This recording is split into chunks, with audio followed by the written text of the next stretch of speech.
Oh, I was out cleaning my hot tub today, which is cool. I'll probably bring back some hot tub streaming at some point here. But it had to get its spring/summer cleaning in, which is a full one. You gotta replace all the water and everything because it starts to get just a little bit fuzzy. I don't know if you ever had like a hot tub or a pool or whatever, like you can purify the water over and over and over, but eventually it just starts to feel chemically. He's like, no matter how much chlorine I put in here, it doesn't get out all the semen. And so you have to just it's a joke. Jeez, it definitely gets it all out. But you have to just replace the water from time to time because it starts to get awkward. It just doesn't feel like good water. Chichini says, ew, all the sex in there, gross. Guys, I don't have sex in a hot tub. I have a heat allergy. Do you understand what that would do to me? I can barely be in a hot tub, especially in the summertime. I can barely be in a hot tub more than about 20 minutes. I'm not fucking anything in a fucking hot tub. I will die. It will be the worst. Oh my god. First of all, sex in water sucks. Sex in a hot tub, particularly for me, no thanks. Yuck. Tweb15 says, Barnes has your back going nuclear on LawTube. I'll say this about LawTube. I've said this a bunch of times. This isn't new. Any sort of tube community, Comicsgate went through this. Fucking IBS, Internet Blood Sports community went through this. All these communities go through this. When you just associate everybody's LawTube. Like you don't get to filter out who's retarded. Or who sucks, or who's a piece of shit. They just are there. So it's like, oh, there's a lawyer who's streaming. That must be LawTube or whatever. And there's no way to, keep them out. No, you can't join the club. Who fucking cares? That's why I always said, I don't want to be in LawTube. People asked me legitimately, it was a long time ago, after Rittenhouse, to create the LawTube entity, whatever that would be. Get people together as a business venture with stream splitting and revenue sharing and all this stuff. And I was like, that sounds like killing yourself slowly. And I don't want to do that. If I'm going to do it, it should be quick. Not that.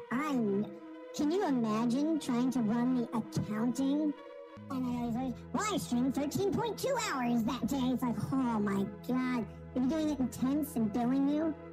Ugh. No.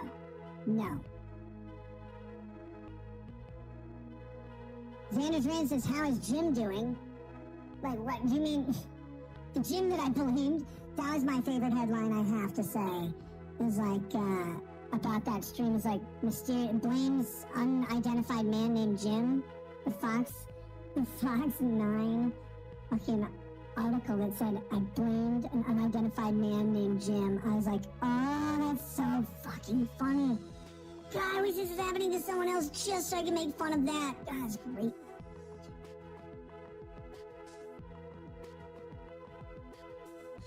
He says, back to trial streams.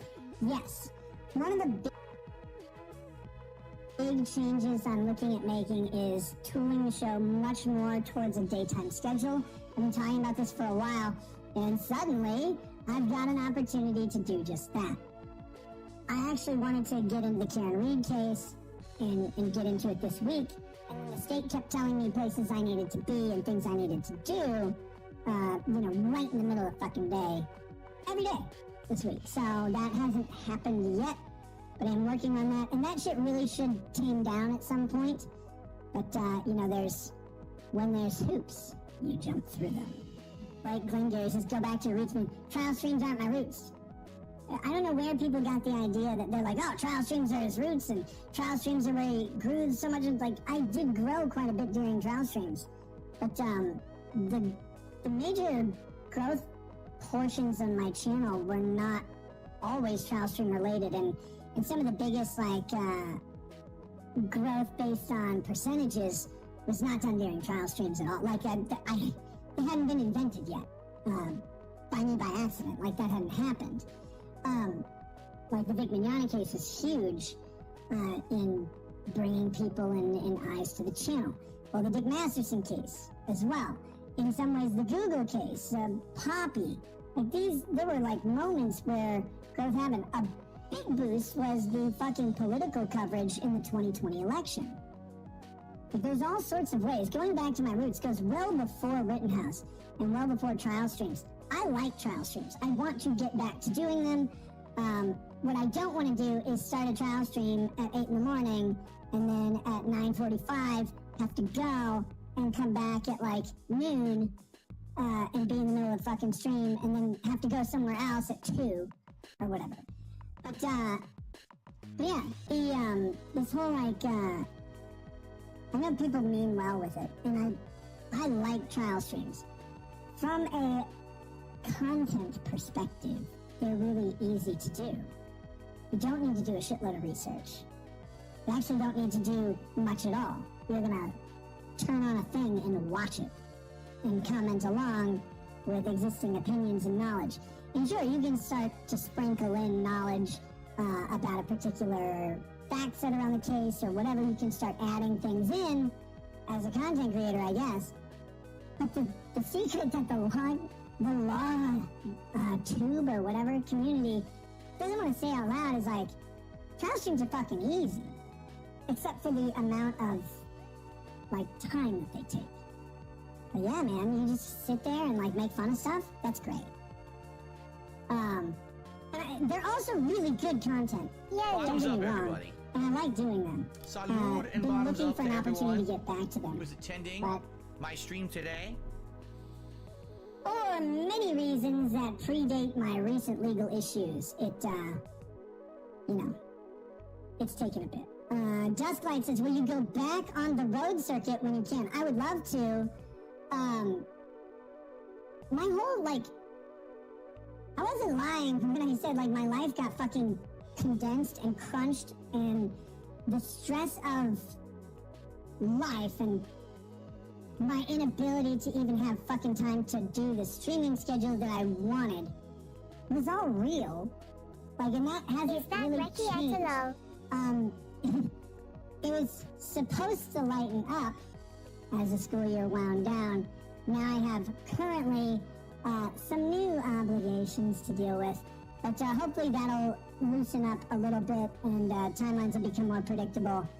Because like I said, the show is going to... I'm not abandoning nighttime streams, by the way. But not all streams will be at night, and there's going to be a much bigger daytime presence, and then hopefully more flexibility on trial streams and shit like that. But along with that, going back on the road circuit, right now I have more pressing issues than, going out to places. It already pissed people off when I would go out and, like, meet people in public, but, like, the people who weren't there would get annoyed. Right now, that's kind of way on the back burner. But I love going out and meeting people. I love going and doing live shows and hanging out with friends on the internet as, like Camelot and Dick and stuff like that. But I also love just, like, meeting you guys and stuff. And I would love to do some meetups. We may be able to do some Minnesota ones here pretty soon. Pretty soon, whenever that is. At some point, we'll be able to do Minnesota ones. But, going further out, than that, right now, I'm gonna have to be around here a lot. I want to be very clear, like, I'm not on restriction. I can technically leave the state, I just have to make all court appearances. It's just, I have shit that I have to do here as well, in relation to my case, as well as in relation to life. So, we'll see. As soon as I can go... God damn it, I've been muted the entire time. Yeah, big ups, that's Rekieta Low, yeah. He did a stream on locals, I think a day or two ago. I haven't checked with the county. It's gonna be a short stream, I'm just trying out menu setup. Still work in progress. All of this stuff will probably be addressed in time, but the best I can say, the simplest I can say, is that the true story lies somewhere divergent from pretty much any orated story. Robot Rekieta. As for Aaron, he'll say what he says. people can assess him for who he is without my input. I hope he makes $1 million. Faust IXV says, why would you let another man come in your life? Why would you let another man come in your life? That's a philosophical question. Fucking retard, man. It's just so... Cox really destroyed it. It completely fried his brain. If my studio's ready, I have a bunch of great topics to discuss. It may not be till Saturday. You know, it really depends. I'm trying to find the right time, give people enough of a heads up. I have a feeling the comeback stream, It's not the comeback stream, please, like, don't call it a comeback. It's literally not intended to be that. I'm going to be streaming kind of as per normal, especially on Rumble. Apparently, he still does, for now at least. Time. We're going to get into more of a normal show rhythm. I'm not going to sit here and run. But there's been an update on that. Apparently, the Coco April went back to him, and he was thrown out by his wife. So he's now, I think, streamed from a motel. That's another fun one. When you keep finding out that you were trying to stop people from doing stuff, and you're like, oh, I don't even know who that retard is. Like, tears of joy. If there's anybody out there who says, oh yeah, tears of joy. Nick said this, or Nick asked me to do this, or delete that, or remove that. That is never been true.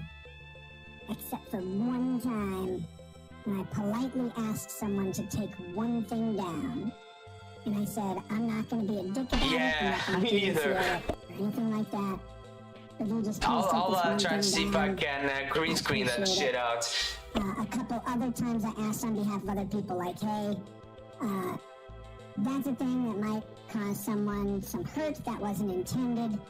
I would appreciate it if you could consider taking it down. I never threatened anybody or told anybody that they had to take something down or been a bitch about it. And if people left it up, like, that's up to them. I bet his house is proper messy. Anybody says any of that That's shit? just gotta be filthy as fuck. Okay.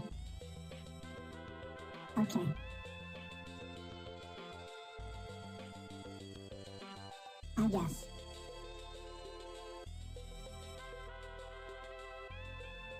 Everybody's like, don't represent yourself. Like, I know. You said you're gonna represent yourself. No. I said at the arraignment, which by the way, I said at the arraignment that I was representing myself for this arraignment. Because it's just an arraignment. I knew the score. I actually knew pretty much exactly what my bail is going to be based on other bail set and possession cases in this county, especially ones that involve guns. Like, if I had to guess what bail would be, I would have guessed $60,000 to $75,000. No remorse whatsoever. He humiliated himself, his wife, his family, his fucking church, child neglect, drug possession, firearm possession. To enjoy the not being guilty. And there's no remorse. Right? Like, that's so fucked up. I do think the $50,000 is a little onerous, but the way bonding works, it doesn't end up being that much. We won't get into it too much about that. Those of you who know how bonding works will know. You can talk about it some other time. It's not why we're here. There was a weird thing where everybody thought that I posted bond for unconditional release, but Lady Rackets didn't, or that I didn't post it for her. We posted bond the exact same time. I think now you can see the receipt, but for whatever reason, the county just didn't file it that day, and it went into the weekend. So everybody was speculating like there was some rift between us or separation. And at first I was like laughing, I'm like, that's funny. And then all of a sudden I realized, no, the county actually didn't file unconditional release. And we had to get that taken care of because the county was incompetent in filing that. But no, we posted bond literally at the exact same time, have the 2 receipts for it. But yeah, people like made... And this is the fun of the internet, right? Like, that story became, Lady Rackets threw me out of the house, or I threw her out of the house, or setting her up to fail or something, and I'm like, the fuck are these people talking about? Holy shit. That was just accounting fucking up. Miller says, what was your reaction to trolls in the Zoom hearing? You can see my reaction. There was someone who told me to kill myself, and I can't. Which you should. What do you do? I was mostly laughing because... So I was the first hearing at the arraignment, I believe. And they're like, okay, we're gonna clean all the rooms. I green screened that whole arraignment hearing out. There was no point in which he was fucking laughing. Fucking full of shit.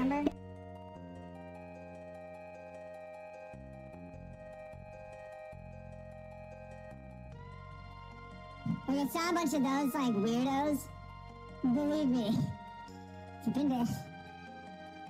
There are places you can go to see these people, but you start seeing a bunch of them, and you go, oh no.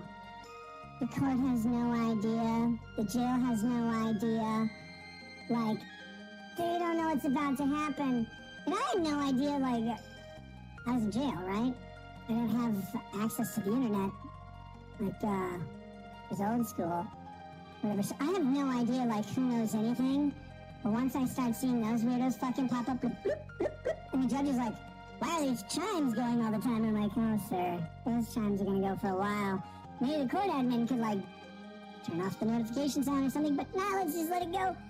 And I start seeing a fucking billion people popping in. I was like, okay. And then when someone came on, they, like, had a giant, like, they had a dildo on the screen. It's like, I thought that was kind of funny.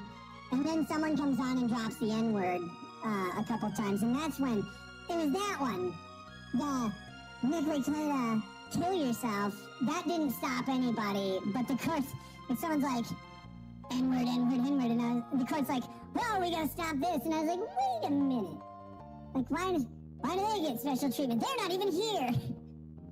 That's rude. But, I mean, once I realized that the news is out there, people have found out about it, and they're in the arraignment hearing. It's like, what do? You just sit here and laugh, because the court has no idea what they're in for. The jail staff are like, tears of joy. We usually see a decent amount of people in these things. I'm like, oh, you usually do? There's like 9 pages of extra names on Zoom. You have no fucking idea what's going on. Candace Marie says, you talking to cops is beta, but throwing the warrant down saying it doesn't mean shit was top tier response, I hope for. Again, at some point, maybe all of this can be talked about. Right now, you know, I did what I did, and I have and had my reasons, and, you know, I hope he burns for this. Honestly. County attorney, what I'm talking about is, I did what I did in regards to the warrant and all that stuff, and all of that, like, obviously you do what you do in the situation that you're in. I'm specifically talking about the day of the execution of the search warrant. Yeah, if people will criticize it or people will agree with it, it is what it is. And, we'll see. We'll see how everything pans out, I suppose.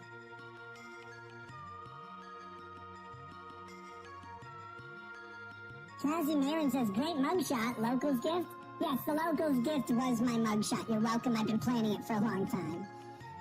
No, the locals gift is still coming. I've actually, again, resumed talks with a new source for getting that done. It's, no one needs to believe me. I say don't believe me on things I say. Just when I do them, you'll know.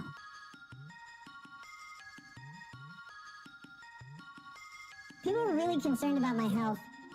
It's amazing what happens when you're not sick and you can eat, but I have been putting the weight back on, and I'm right around my target weight. It's great, which is really cool. Someone says, not sick, yeah, that's it. No, seriously, like, it's funny to me. Like, this is one of those moments of levity that I can go ahead and share a little bit with you, is like, events converge that are unrelated, and people are like, see? It's like, no, actually, I really did get sick for 20 days out of about somewhere between a 40 and 60-day period. There were 2 10-day periods where I couldn't fucking eat, I could barely get out of bed, and I ran a fever most days between 101, 102, and 104. And there was one time, this is a true story, by the way, people are like, I'm like, what is like? there's no reason for me to lie about this. It was goofy. I think it was actually just a result of how we do the, they have the type of thermometer that you use, but I did have a 107 reading on a thermometer one day. And I think it was because I was bundled up in fucking bed while I had a fever, and I was probably just sitting there overheating on the surface. I don't think I was actually dying with my brain cooking. But once I got cooled down, my fever there was 104. Like that's true. But people are like, see? This happened. That's what the weight loss was. No, I literally couldn't eat. I'm sorry. I wanted to. So the cocaine on your nose, or the tip of your nose after that bathroom break was because you got sick.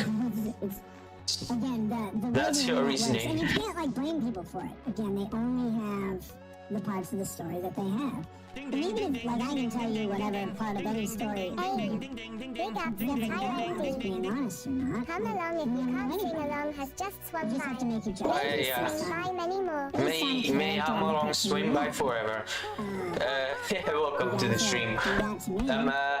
I'm trying out my new setup, which is still a work in progress, but this isn't going to be a very long stream. Just restreaming some fucking Nick Rekietas clips. The German sausage says, I've seen people get false highs on a forehead thermometer after sunburn. I didn't see the rest of your comment, but yeah, I assume that my 107 was a little inflated, but the in-ear thermometer on that Howdy one hi is at still Dublunk 104. Devil Hand waving chicken leg I'll folded do a weight hands. challenge with Vito. You gain 10 pounds and he loses 10 pounds every week. Weigh yourself and take Vito's booty. No, I don't want to How long? gain 10 I saw pounds. your community post. Are you done with emo, Justin? The gym membership. It is So done until I'm breathtaking. actually, this is right where I want to be prior to building muscle and bulking. The thing with being over 40 that you learn is when you bulk as a man over 40, you bulk directly into your fucking It's gut. all over. Which is why so many guys out there are absolute embarrassing specimens. I think I saw him in your chat a while ago. I thought it was a stock account though, but that was probably the real deal. That'll be through a specific workout regime, and then I'll be increasing calories to, supplement that. I'm not gonna do it by just eating a shitload and gaining 10 pounds. I could do that right now and keep gaining the weight I've been gaining, but what I'll do is I'll end up just putting it right into my belly, because men over 40 do that.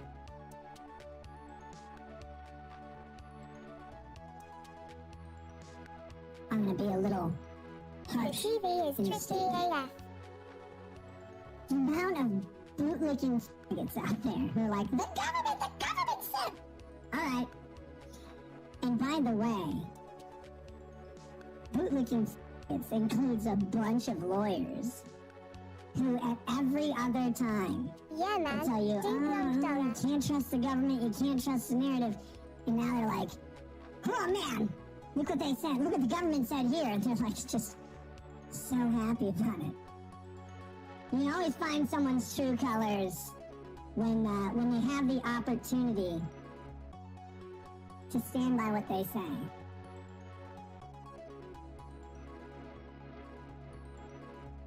Yeah, man. Dublunk is good at this stuff. And they don't. It's not really that difficult to set up, TBH. AO persons.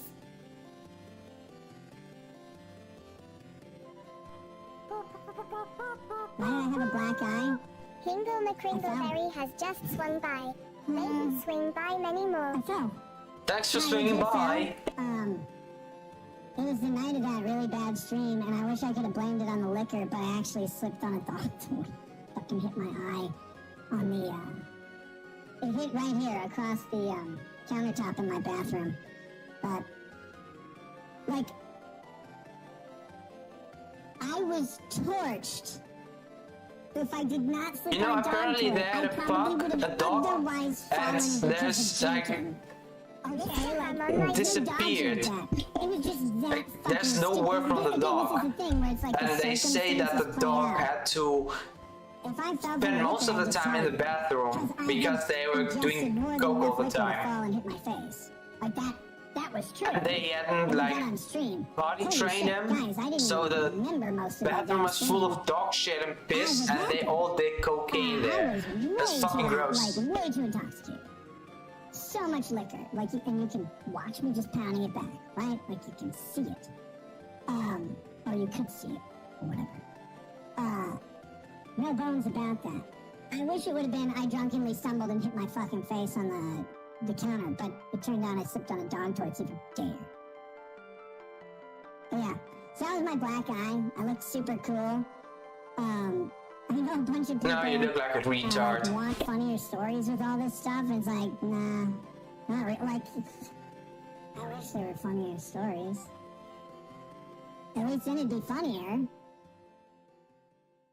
Yeah, I can't wait for the body cam footage to leak. Wasn't Ralph tweeting he was supposed to have you on a guest on your first stream back? No. Ralph was tweeting that, and this is true, that I will be doing my first solo interview with Ralph on the kill stream. That is true. He asked me to lock down a date for that. I haven't been able to yet. I haven't been sure when I could even do this stream, much less any other streams. But I will be doing my first solo interview back will be on the kill stream. That's not the first stream I do. Law and crime will definitely cover his case, ha. Yeah, that'll be happening at some point. So it's people can say whatever they want about him. That's fine. I don't care. I don't care. There's some personal poeticness to all of it that helped me make that decision. It's good. Mary Hawk says, why? It doesn't matter to anybody else in the world than me.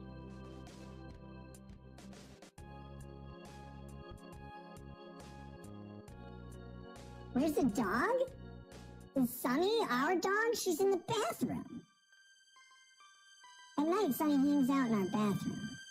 Yeah, that was a weird one. People were like, the dog was taken or something. Like, ATF didn't raid the house. The dog's alive. I mean, if ATF came... No, apparently the dogs disappeared. Like... And I fear the worst. No, but ATF didn't come. It was just the local sheriff, so they didn't shoot the tiny pug. She's still alive. Show us the dog? I can go get her in a minute. I'm happy to. There's so many fucking wild stories out there. I've seen only a fraction of them. Like, obviously, I can't follow all the stuff about me. I don't know how other people do. And I find out stuff from the internet. I'm like, oh man, that's cool. Or, that's not cool. Like, sometimes, like, oh, my dog's dead. Shit. But no, she's very much alive. I found out that she was dead, and then I also found out that she was alive when I just was like, hey, Sunny, and she started yapping. Okay. Here we go. Here's Sunny. Oh, you stupid little retard. Thank God. There we go. Like, actually, thank God. So, this is, pugs are what we call, like, God's mistake. But, because look at it. What are you even sniffing? But yeah, so, that being said, yeah.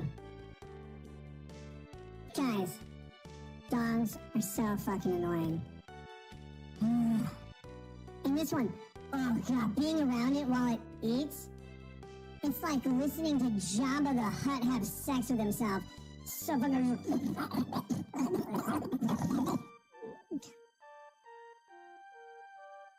Jesus Christ.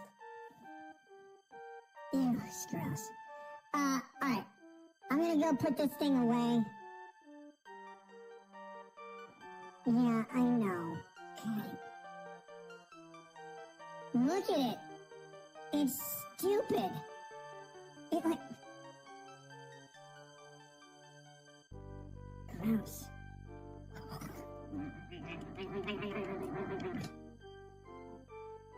Just snort at people. Have you guys ever had like have you ever been in a room with like a really obese person? I had a writer's workshop with this big fat guy. Like, not all fat people are like this, but all of them are. This guy was just like a big guy. He just, everything was a noise. Like when he moved, it made sounds like jello being like sloshed through a fucking slip and slide or whatever. And his breathing was just like... Oh my god, that's what this dog is like. That's what having a pug is like. They're just...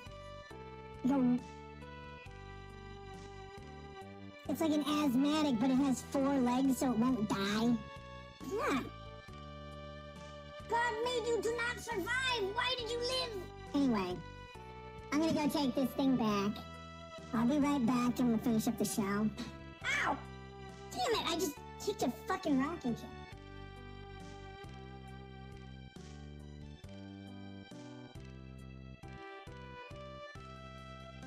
I will say this, I said it before, people completely misinterpreted this one as well. The story is something that is not what's being said. How far off in what areas will differ all over the place, and this is going well beyond legal. I don't know, like I was like kind of like trending all over the place.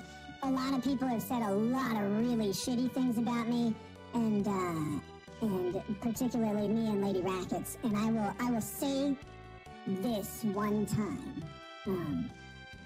Again, the story and reality diverge in places. But I'll say this this way. People can only make value judgments and assessments based on what they have seen and heard. And what they have seen and heard now will be their value judgment and assessment. And at some point, I'll either get the opportunity to correct that for someone or I won't. And that's life. Especially that's life in any sort of media. You get the opportunity to speak, and people may not always take the opportunity to listen. And if that's what people decide to do and they've made their judgments, then I can't begrudge them for that. Of course, you know, when things are said about you, when allegations or inaccuracies crop up, you want to run out and address them. You want to immediately put up the counter narrative. You want to say, this is wrong, this is wrong, this is a lie, this is bullshit, they know it, blah, blah, blah, blah, blah. And when you're charged criminally, you can't really do that. You just can't. So, some of that is gonna just have to wait a long time, or maybe a short time, we'll find out. But, that being said, it's just how it goes. And I don't begrudge anyone their bad judgments, except for people who actually know better. You know, there are people out there who know more of the story. And this is always true in every circumstance, but it's also true in this one. The people out there who know more of the story than they are letting on. Yeah, they're really good. There's some really good music out there. About it. And some people, you know, go ahead and, for whatever reason, take up a position, we'll say opposed to someone for a purpose that doesn't make sense in the long or short run to me. But, and I know I have to speak cryptically about this because I'm not here to throw people under the bus. I'm not here to like point any guns or anything. Oh God, no, those are gone. No, I'm not here to point anything at anybody. But there are people out there who know things that they're saying are untrue. And there are people out there who know shit about my character and are saying things about my character that aren't true. And the worst of the worst, in my opinion, are the ones who not only know things and know about my character, but they also know their own character. And methinks some of them doth protest too much.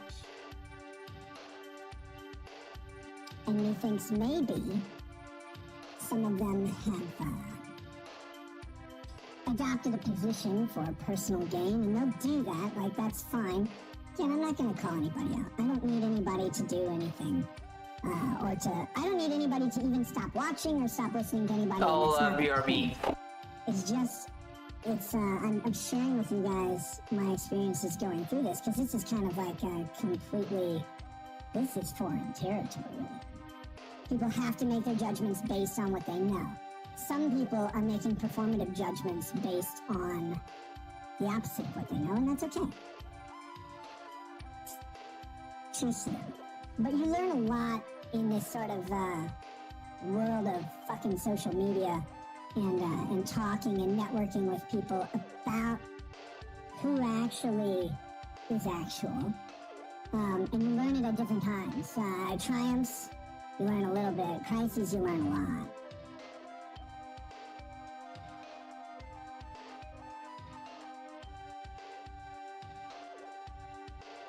And all you can do is keep going, because you can never know ahead of time. You can try and judge people's character, you can try and take advice from other people, of course. But you can never actually know in enough time to really make a value assessment of someone before you invest in them. Oh God, what a gross word that is. But like, as people become part of your network and you talk to them more and cross-promote and all that shit, you can't always know how things are going to turn out, and you can't worry about it either. Some very well-meaning friends have reached out to me and have sent me lots of, love and support and all of that stuff. The problem is, they want things, like, they're moving at the pace of internet. They're moving at the pace of internet. They want things done, like, now. And like, guys, it's a criminal case in fucking Bumpkinville, Minnesota. The prosecutor still has to, like, learn how to type. It's gonna take a while. That's a joke. She knows how to type. I've worked with her before. She's very nice. But no, it's like, literally, legitimately, you're like, you gotta get this thing done and done and done. It's like, guys, it doesn't go that fast. It doesn't go that fast out here. It might in other jurisdictions or whatever. Out here it doesn't. And really, there's a whole bunch of considerations that go into a case that affect the timeline, and I'm not in control of pretty much any of them. If you've never been charged with a felony, let me just enlighten you. The state tells you what will happen when. And that's about it. Again, I'm not going to sit and talk about the case. I can't do that. I just want to give a shout out to many very good friends who have been out there supporting me, offering wonderful advice, both in a personal and professional manner. Everybody I have met who's reached out privately has been relatively well-meaning, even the ones who have a whole lot of the situation wrong and the story wrong, and they have they have advice that's not really useful, even though it's well-meaning. And that's what people need to understand about anybody in a sort of tumultuous situation, or you can call it crisis or trauma or whatever, is you should always, if you're the person who's not in that situation, you're talking to someone who is, you should always remember that if your advice isn't taken or heeded, it's not necessarily because the advice is bad, but the advice may not be appropriate for the situation based on something you do or don't know. And I'll give some special shout-outs out there to people who've been really, really good friends and companions through this behind the scenes. Good Logic, obviously, has been a great friend. And his first concern is, how are you doing? Like, how are you? How are you, my friend? And he's really been great. Megan Fox has always been concerned about how I'm doing, how my family's doing. And that's been really, really great to see as well. Some of the others, I'm not going to mention some people because their discussions with me have been anonymous and confidential, and they can stay that way. But I will throw a special shout out to DUI Guy. who I've been talking to as well. And he's made a very, very generous sort of offer towards me. Whether or not I take him up on that offer, it remains to be seen. But he's been nothing short of very, very fucking supportive and really, really earnest and genuine in that support. So, obviously there's a ton of my other friends who are out there. They know who they are. I'm not going to put everybody on blast. Those three have been relentless. Oh, and yes, I would be remiss if I didn't say Ryan the editor, who's like credited himself automatically with not being fired so goddamn much. Guys, if you don't know this, I'll only do this once, but Ryan the editor is one of the truly, genuinely most stand-up people that I've met in a long time. He's a great dude, and always primarily concerned with, how the people in his life are doing, even to the detriment of himself, which he shouldn't do, because he deserves to be like taken care of in his own way, and hopefully a nice boy will do that for him when he grows older. But he's a genuinely great dude, and he's been checking on me quite a bit. So I won't fire him for a little bit. Viva and Barnes have been very steadfast stand-up guys. Barnes' indignation about the circumstances of the search warrant are really interesting. I can't talk about arguments or legal strategy that I am taking or considering or whatever, but Barnes has some really interesting observations, and I think people can go watch. Look, I encourage you to watch whoever's analysis of whatever. There's some good analyses out there. There's some bad analyses out there, as always. I have watched basically zero of them. I've gotten summaries, I've seen clips and stuff like that. I don't have time to do it right now.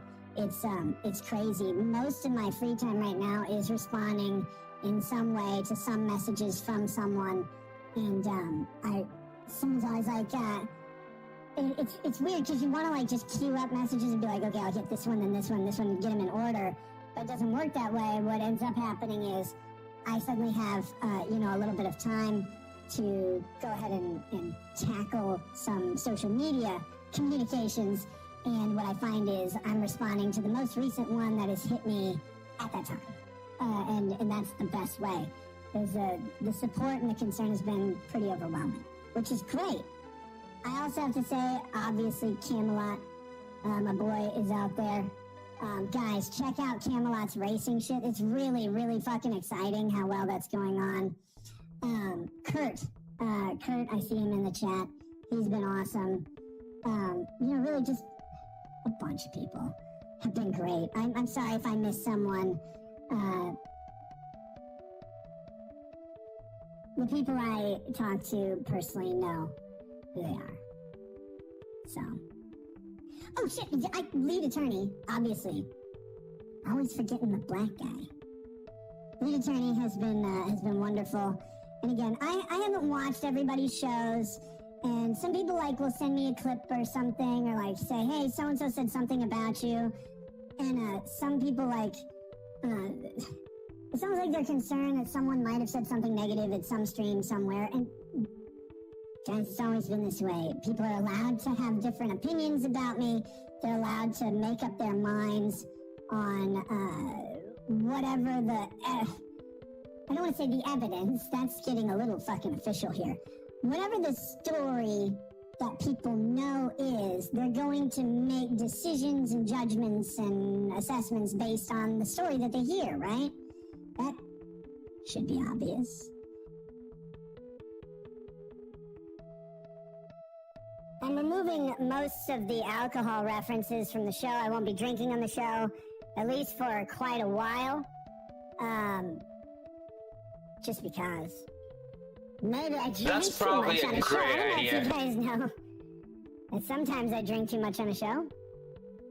So that being said, as part of that, I'm taking down... I really hate doing this, specifically. I took down the anniversary gift that Lady Raggets got me.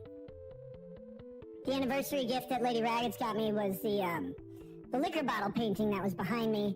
And I'm removing it from the background of the show, again, at least temporarily. And instead I'm putting up my Joker painting behind me because... Let's do some Rekieta. Bottoms up, everybody. Right? Salud. Yeah, hey Shinko, big ups. Thank you for swinging I by. think you guys will like the Joker painting I have. I really do. Lots of people swinging by these days. And, but welcome to the stream. Trying out my new setup, which is still a work in progress. sometimes you can be a fan of the And world watching around you. some Nick If you guys can Rekietas. see it, it'll be up. One of the other major changes I'm doing is I will be standing for the show, even down in my office. We're going to switch to a standing What's show that sexy throwing rather than kisses, sitting throwing down. kisses? I think that's a big part of doing the show and keeping my energy level up and keeping the show length actually at a reasonable pace rather than going to like 6-7 hours of shows or whatever like I have done. I know I haven't done a lot of those recently, but by standing up, you know, it keeps me active and moving. It keeps me in my sort of natural talking element. I don't like talking sitting down. I do it on the show, or did it on the show because I had to.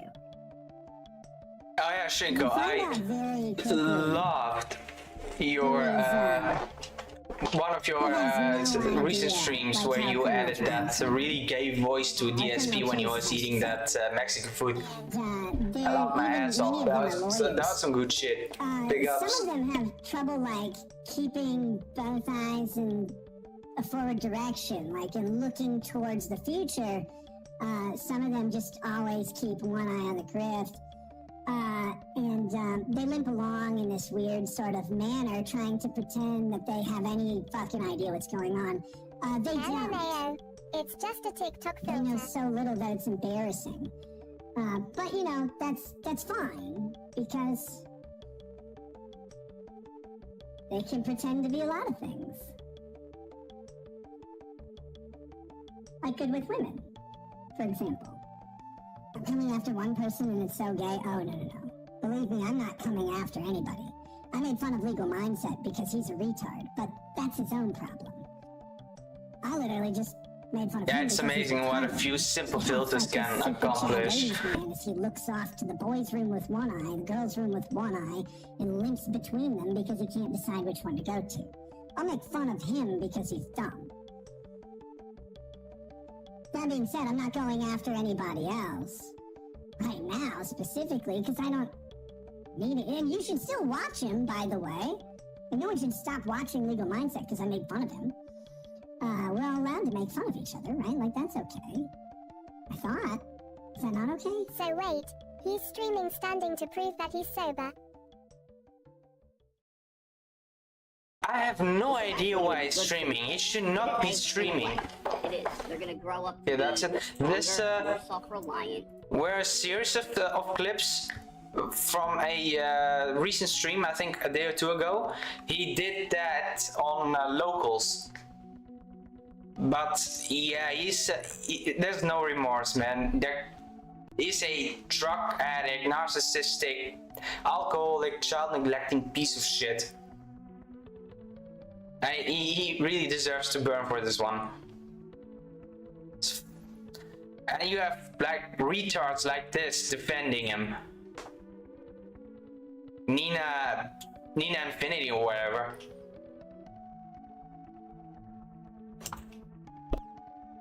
Big ups, Celeste Clips. Oh, by the way, in the mouthing me off in the DMs, he also said that Agreed. He should have just stayed low and focused on taking care of the saying that he's pissed about my allegiance to EBS. Not he hates his kids. He said, you've been ball washing for EBS and all those guys for so long. even when they were grifting on the C2E2 thing, you brought them and talked about how disappointed you were in me. And you know what I said? I said, Flash, on that stream, I actually backed you up to John. I said to John, hey, he stood up for Anna, his friend, and I respect that. And John went off about, you know, it was too late, the body was already cold. That was John's stance, not my stance. My stance has since changed. But it wasn't at the time. At the time, I remained neutral towards you as a friend. I gave you that respect as a friend.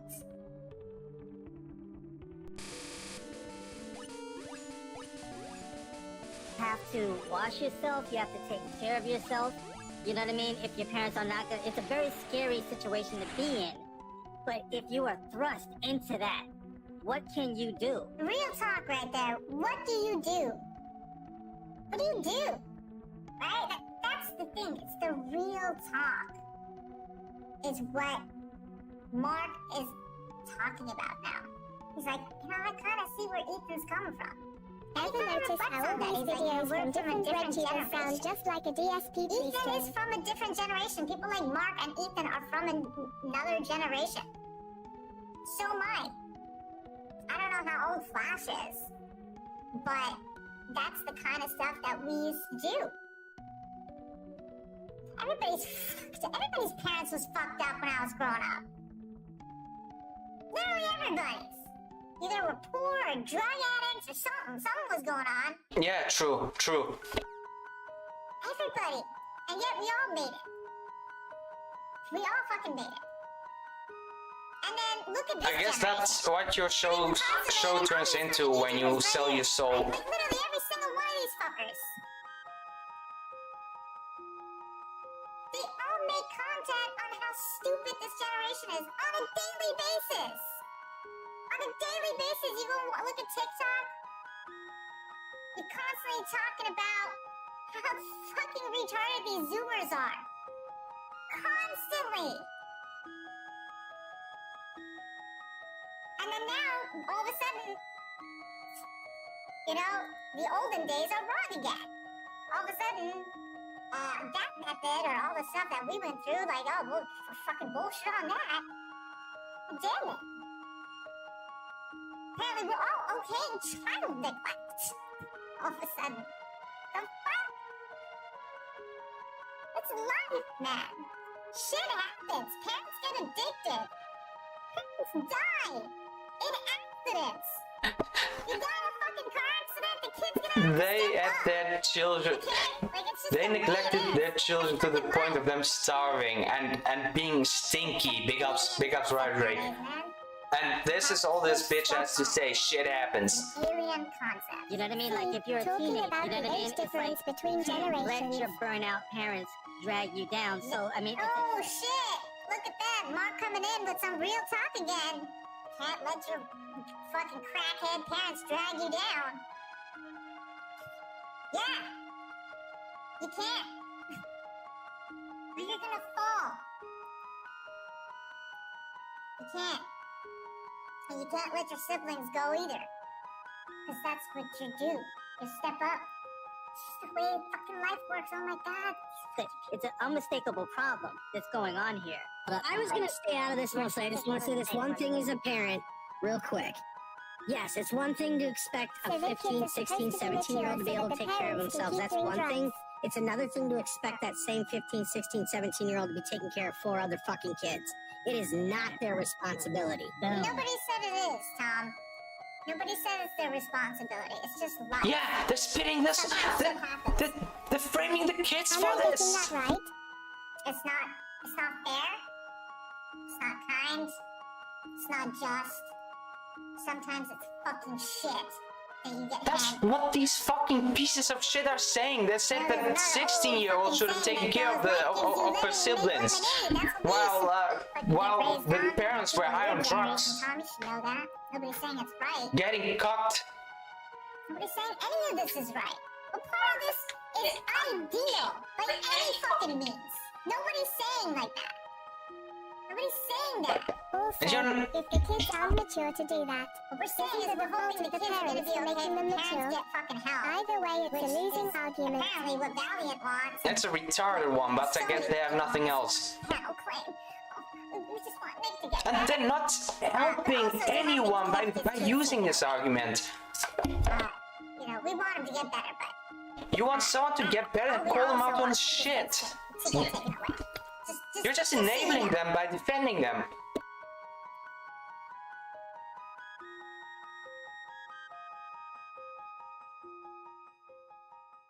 Having friends like this is scary, man. And then there's this guy, Sean, potentially criminal. Which I honestly, like, personally, I have no beef with. Like, Sean and I got to know each other, like, I think once or twice on Nick Rekietas' streams, because, you know who Nick was. Nick was the guy who would bring everybody on his fucking platform. And, you know, share his platform with everybody, because that's who Nick was. Nick hooked everybody up with everybody. He was that guy. Everybody would just go on, and he was very, like, nice about his platform. So that's how I met Sean. But then Sean ended up being in a massive fight with Anna last week. Called her out. Told her, basically, like, said she has to condemn Nick Rekieta. You know, kind of the same kind of mentality, the same kind of shit. Like, I didn't see you condemning him. I see you, like, basically. It's just so degenerate. She just called out Aaron for being a fucking grifter. So then once he called her out, she was like, excuse me? He is a fucking grifter, and I haven't really fucking said anything about Nick because I don't, like, at the time, she hadn't told anybody she was pregnant, except for Flash and me. And she was dealing with shit, man. She was dealing with health issues. She was dealing with some shit. She wasn't gonna get into, like, this emotional roller coaster that is the Nick Rekieta story right now. She wasn't gonna fucking step in. Then she should have shut the fuck up. Was call out Aaron because Aaron was thrifty, and she could spot that shit a mile away. She smelled that guy, so she called it out. And just because she called that out, Sean over here decided, you know, Anna is, like, you know, sweeping for Nick and, like, blah blah blah, like all this bullshit. So he called her out on Twitter, and then he started going at her. And he called her a These fucking hog, attention and whores make me sick, man. friends, and I'm like, how you gonna fucking call Anna a hog? Like, that doesn't make any fucking sense. All this to say that that Yellow Flash, on a week where he has a falling out with me, he doesn't want me on here. I got the link to this fucking show. On a week that I'm not there to defend that take, the opposite take of what he's going to have. On a week where Anna's not there because she's dealing with her fucking sickness and whatever else is going on. Hey, TJX, big ups, welcome to the stream. Trying out. Yeah, you're welcome. And he was all in back rooms. He was all, oh, well, yeah, I invited him last week before, you know, shit went down with you guys, Anna. Sorry. It's getting wilder and wilder, man. I wanted to see you, like, fucking go at him. Because, you know, that's what it's all about, guys. If you don't know, it's all about money and grifting on your friends. I feel like this shit's going to ruin some YouTubers. Fucking grifters. Because, you know what? It takes one to fucking know one. Takes one to fucking I know mean, one. those fucking kids, man, they couldn't take care of I was themselves. just thinking about the dog. It didn't sit right with me. Yeah, the I was dog, like, why the fuck is this dude there when Anna's not there? the dog's He's alive. shit on Twitter. Anna started the fight. I just, we just watched a clip of that, like, I don't know, half an hour ago. That dude came at her. About the dog, like, not being potty trained and having to be stuck in the bathroom for most of the time. Sweeper for Nick. Calling Anna a pig That's is like the pot made the kettle black. I know, I was like, called you a hog, and then everybody That's went sad, off on me man. like, shut the fuck up, it's an inside Yeah, that just joke broke me. about Ethan Ralph. And I was like, You leave fucking animals alone. Like, he's calling her And kids. Like, that makes no fucking They sense. broke the two Whatever. golden rules of YouTube. Leave fucking kids alone, leave fucking Anyway, pets all alone. this to say, with these fucking so-called they friends, didn't who either. needs enemies? Because Anna was an OG member of the Flashcast crew, and so was Nick Rekietas. And here we have a show based on one of the original Flashcast crew members, and you know, talking about how his fucking life is falling apart, and how much you know, how much they care. And then you got this guy on who is in a current battle with one of the OG panel members of the It's show. crazy He's that not someone there. with actual education is this Who's dented. pregnant? I mean, these people. And then the funniest She's part is defending how this. incredibly There's no uncomfortable other defending people this. like Todd, who will voice You're it. just enabling that behavior by defending it. Incredibly uncomfortable. Because nobody wants to fucking get involved with this feud between EVS and Yellow Flash. Yeah, I understand your point, but if you're 16, all of a sudden, that nothing like this has ever happened before. Boom, figure it out. That's tough for adults to figure out. So for No a doubt. 16-year-old kid, just, hey, we're throwing you in the fourth quarter. It's like, I didn't have a chance to prepare. I never prepared for this. Nobody said this was the right thing to do or anything. Nobody's saying this. What the fuck? You're a lawyer? Potentially criminal, Sean? You're a fucking lawyer? You have no idea what people are talking about? You have no idea what EBS meant? Yeah, fucking right. But let me just make a fucking goddamn narrative and run with it.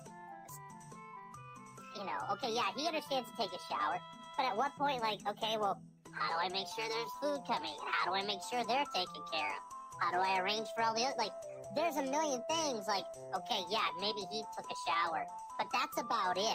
A lot of kids go through that and it fucks them forever. And that was, exactly. And that was, Yeah, let's like focus on the negative, guys, because let's tell our friend Nick Rekietas, that you know used to be a fucking main panel member on this panel, how he's fucked his kids for life for the rest of his life, and how they're never coming back. They ain't coming back, guys.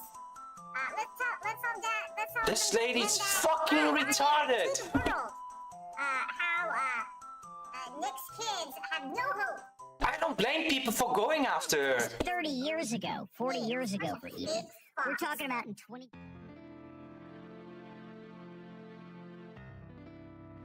Like, how can you say that shit? So you guys may know, may or may not know, somebody named Nick Rekietas. He's been in the news for a while.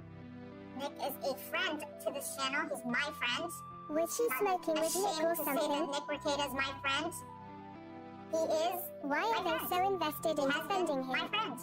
And he will be, and he will remain my I friend. think they still think they can grift off Nick Rekietas, like he can make a comeback. Quote, sweeping for Nick because So it's sweeping. It's definitely sweeping. a lot of stuff that's going on behind the scenes with Nick, and I've tried to help him as much as I can in my limited capacity, again, as a YouTuber who lives across What a dumb bitch. Most of you don't know some of these things, and you're going to be privy to that information now. Ah, yes, I see the news guarding comments, don't worry. I see it all. It is what it is. Some of you are going to have whatever opinion that you're going to have. There's nothing people can do to Ha change ha that. ha, bro. There is no way he is going to be have my anything more than a opinion lol because I cow. actually have some knowledge that you don't. And it is what it is. And sometimes friends fall. It is what it is. Fucked up shit, man. They For a fall- minute they I fall thought I to was listening to addiction, DSP rant. They fall to alcohol. She has caterpillar eyebrows. Different things. Life struggles. And I think a measure of a man really sets you apart where when you're there for somebody at their lowest point and you don't kick a man when he's down. That's personally just where I stand on things. When someone acts like a retard, you gotta call them down on it. Certain information that I've heard about Nick. LMFAO. I have maternal instincts. I don't like hearing things about child neglect and heavy drug use and all the things. It's not, Like, I'll say it again, having friends like this is fucking scary, man. And it's quite upsetting when it's a friend of yours that this is happening to, because then you have to kind of draw a certain conclusion for yourself, right? Like, you have to weigh out the options here. What is going on with this person mentally? What is going on actually? What is actually being shown to people? What is the truth? Because that's deep down, and we all know this from, I mean, if you even watch the news, you know that what you see usually is not quite the picture, because there's always different things going on behind the scenes. And everyone's gonna have their own opinion. I had to clip that. Like Rekietas is a friend of mine. Bad shit has happened to Nick, or more accurately, I should say, he's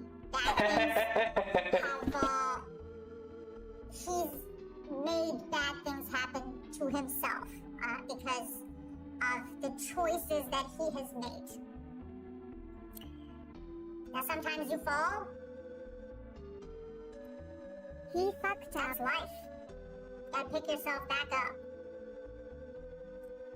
And hopefully you have people around you that can support you. While That's kind of like what any one of us would. People still want to give him a second chance. All he has to do is show some remorse and just try to better himself. And people would let this one slide. He couldn't so easily make a comeback, but he doesn't wanna. Yeah, he made bad choices. I agree. I agree completely. He's made extremely bad choices. But you'll still stand by him. As he neglects his children, his dog, his wife, himself. To him, specifically, because Nick and I have a friendly relationship. Who cares that his children were starving because of his fucking coke addiction, his alcohol addiction, his narcissism? Who cares that his marriage was falling apart? I'm from the hood. That's not okay in any environment. So, I knew things about what was going on with him. That ain't okay in any environment. Sometimes you try to help, but you can't. Sometimes it's just out of your control. There's nothing you do. Sometimes people just want to take that part. He had firearms, drugs, and kids. His own kids in the same house. I've lived a life, you guys. I'm not a child. I've lived a life. I've seen people go through addiction. Some have fallen to it. Some have came back from the brink and kept, build their life back, put their life back together, and they found residue in a pack. That's heroin or crack. But some of them did. That's not supposed to be around Some in of them didn't kids. make it. And the ones that didn't make it, I promised myself, if I ever came across somebody like that again, I'm gonna try everything in my fucking power. Holy shit, I didn't know about that one. When the time comes and I am left This is so fucked up, man. alone, and they're gone, then I can tell myself I did everything I could. I wasn't gonna let that happen to me again. That's just a personal life decision that I made, and I have a moral standard, so I kept it. And I tried to help Nick. I tried to help Nick as much as I could. And it was tough, man. It was tough. And one of the things that I decided to do... It's tough. My life has been tough over the past year. It's been tough. I tried to set up an intervention. Some of this has come out already. We're gonna talk about what's come out and what hasn't come out, because there was stuff said in that group that wasn't released. Stuff I said. So I came in with this bit right here.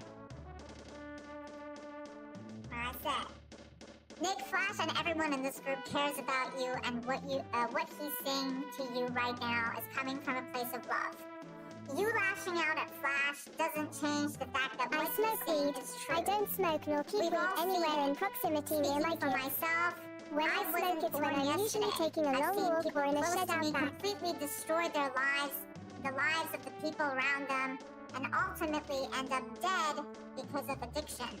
Now I understand that you may not want to admit publicly. And I'm never high when I'm taking care of my kids. Nick has no defense. But I've told you privately, and I'll say it again here. This shit is serious. And the first step A grown-ass adult, that's your responsibility. If you didn't want that, then you shouldn't have had kids in the first place. The addictive personality trait where an addict will rationalize and deny everything in order to keep itself alive and its host. In this case, you. That's why this type of behavior is often compared to demons, as it is, in a way, exactly that. You are not the same.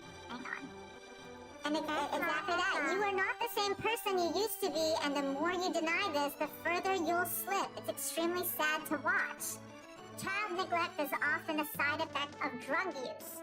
You won't believe or understand it because in your mind everything is business as usual because you're seeing things through an addict's eyes, which is unfortunately what you have become. I'll say it because I care for you.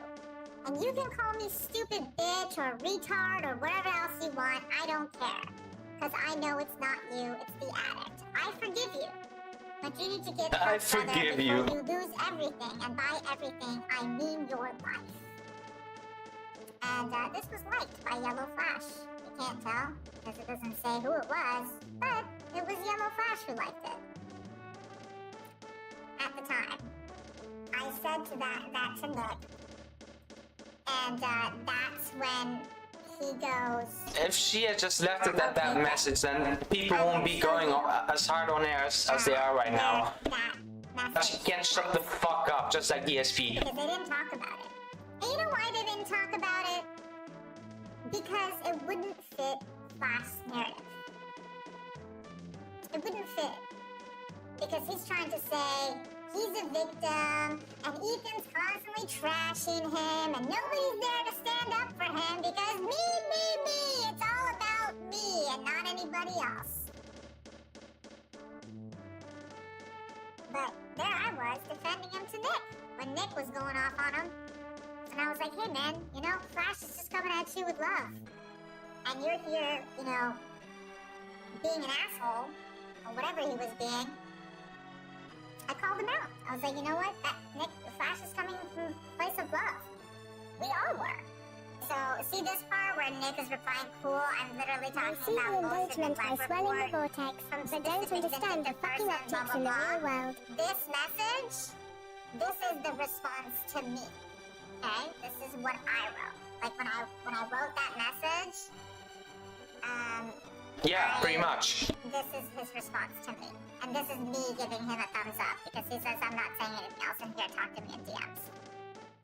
So Don't you fucking get how this looks in real life? You guys never talked about. My name wasn't even mentioned on this stream because, of course, for reasons. So yeah, this is all that. He was Imagine trying to telling write people you go on the in internet my defending a DMs. crackhead who neglects his kids. So that was No, a crackhead, an alcohol addict, alcoholic probably the right word, a narcissist, and someone who kept guns and drugs in the same house as his kids. This is way worse than that. Hold up, I have been sent something that made me laugh out loud, like a lunatic. Hold up, let me find it.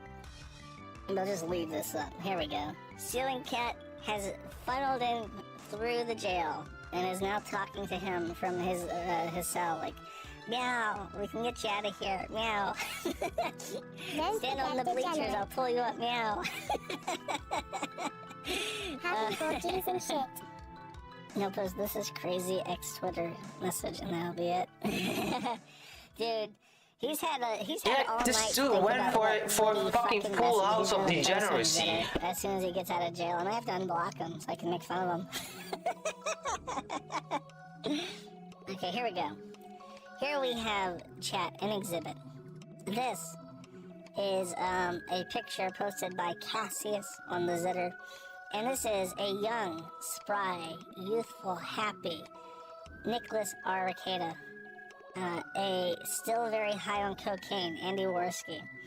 The Gunt himself, Gunted, and wearing heavy clothing. That picture's cursed. And then the since deceased Coach Red Pill, also known as Chef Red Pill, sitting in front. This is a much better time, chat. So in case you're wondering, the fat one on the right has fled the country because he has 2 baby mamas that are trying to murder him. Coach Red Pill tried to flee the country of Ukraine and was arrested at the border under the orders of a tranny and then permitted to die of pneumonia in custody. Andy Worski has hooked up with Pay in the Stop Doing Blow. And Nick Rekieta is currently in jail, awaiting his parole officer to decide if he's going to post bond or go out on recognizance. So I think that the Tonkasaw wrestling event is like one of the most mimetic moments of internet history. Like just the different stories that all 4 of these people who are like all hugging on each other in different photos have gone down. It's just like insane. It really is like a little capsule of the internet coming back. So this is a picture of ceiling cat in the sky, welcoming all the different animals that Rekieta has murdered in cold blood to heaven. If you don't remember, he was randomly like rattling off about how he murdered a skunk. He had captured a live skunk in a live cage trap, and then he drowned it. Like, he didn't know what else to do with it, so he just threw it in, like, a pond, and it drowned. And I remember my reaction to this was, like, shock and horror. Like, what the fuck is wrong with you? Why would you not just shoot the fucking skunk? Apparently he just does this. He just drowns small animals that he captures. I don't know why. This was played on the Kino Casino. I'll play a couple minutes of it, because it's not worth playing all the way full. This is, the Ghost Behaviorist, who I think is the irate gamer, if I remember correctly. He has a unique take when it comes to the Sonichu medallion and demonic possession. Hey guys, Chris the Ghost Doctor here, and last night I ended up answering a question about a online personality. I guess his name is Nick Rekietas. I hope I'm saying that right. I don't know. The crossover's wild. Even Irate Gamer got involved. And he's a ghost hunter now. On this and kind of explain things in a little bit more detail. So they sent me some pictures of this guy back in like 2019 as compared to now. And if you see him back in 2019, he's very full. He looks full of life. He talks very well. And I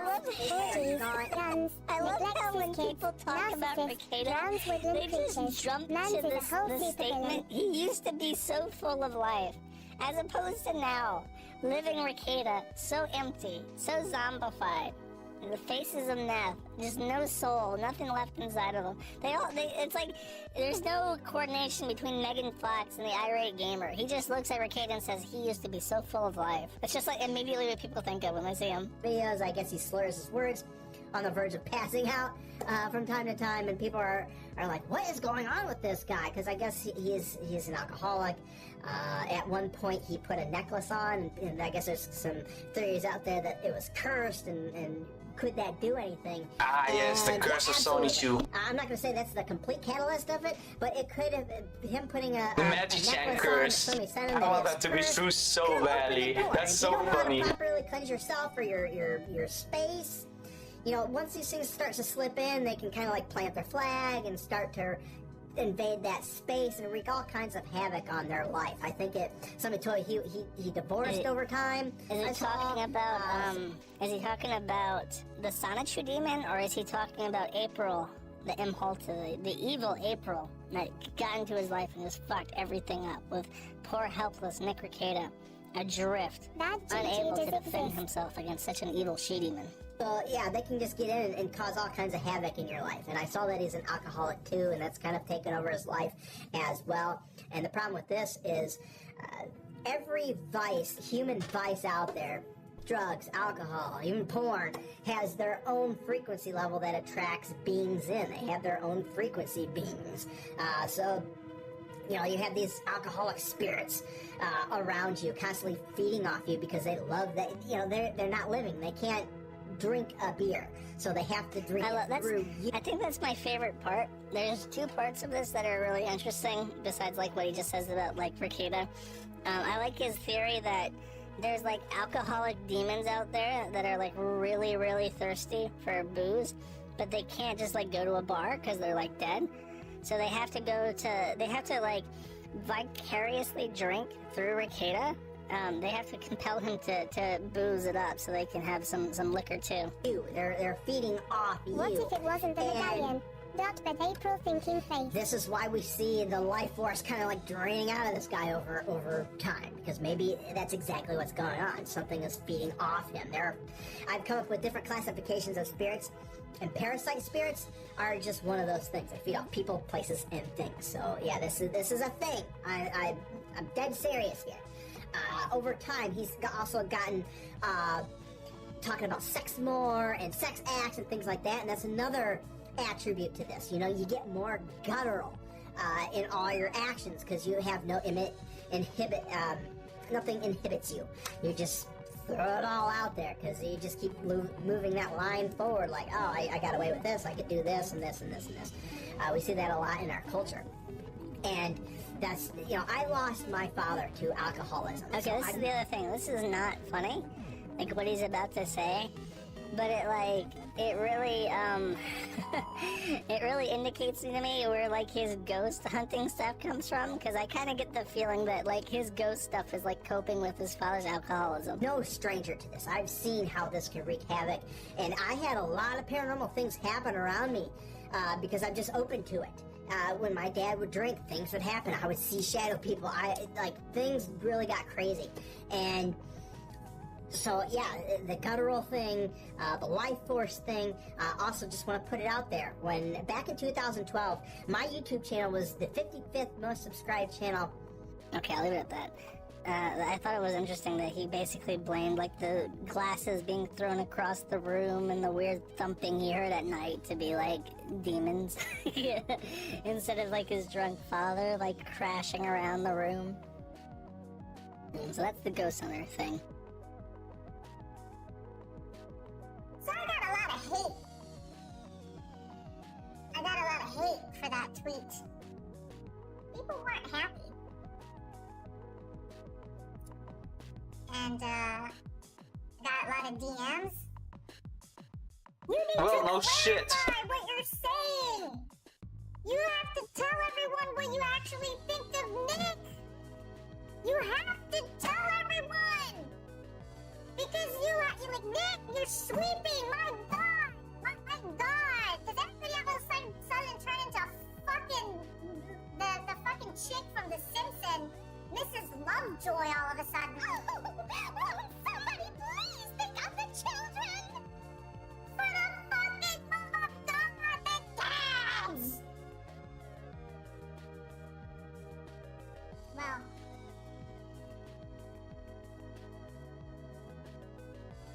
I have opinions about the kids.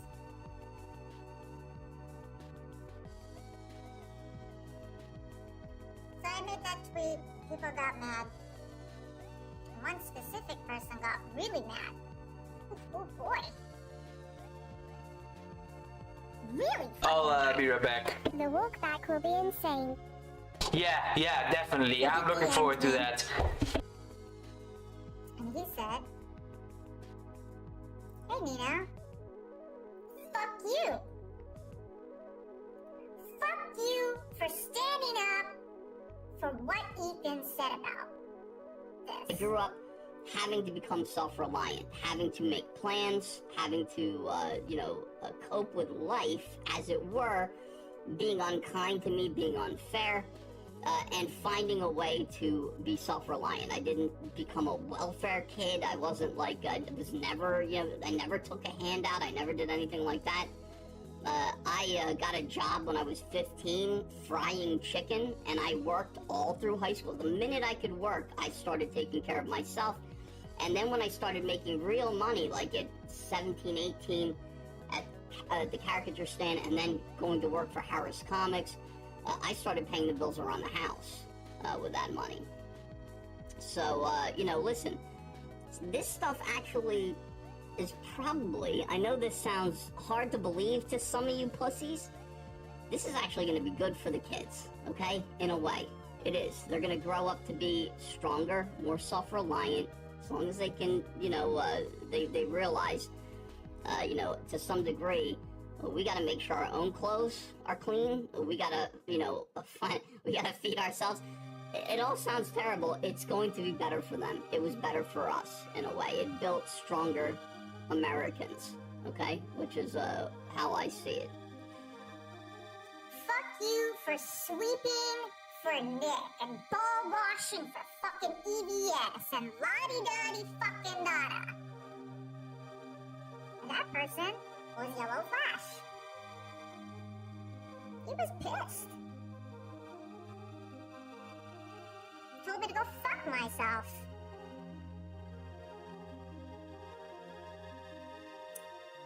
So then, that Saturday,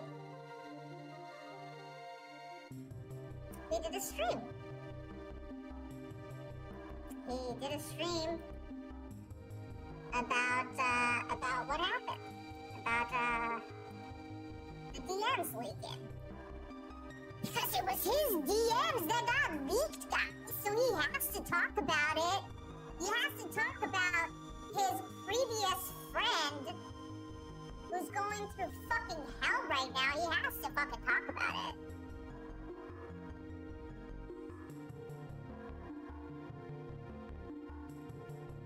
By the way, I was also told by several people to make a follow-up post to make sure I clarify that I'm condemning Nick Rekietas and his childbearing or whatever the fuck.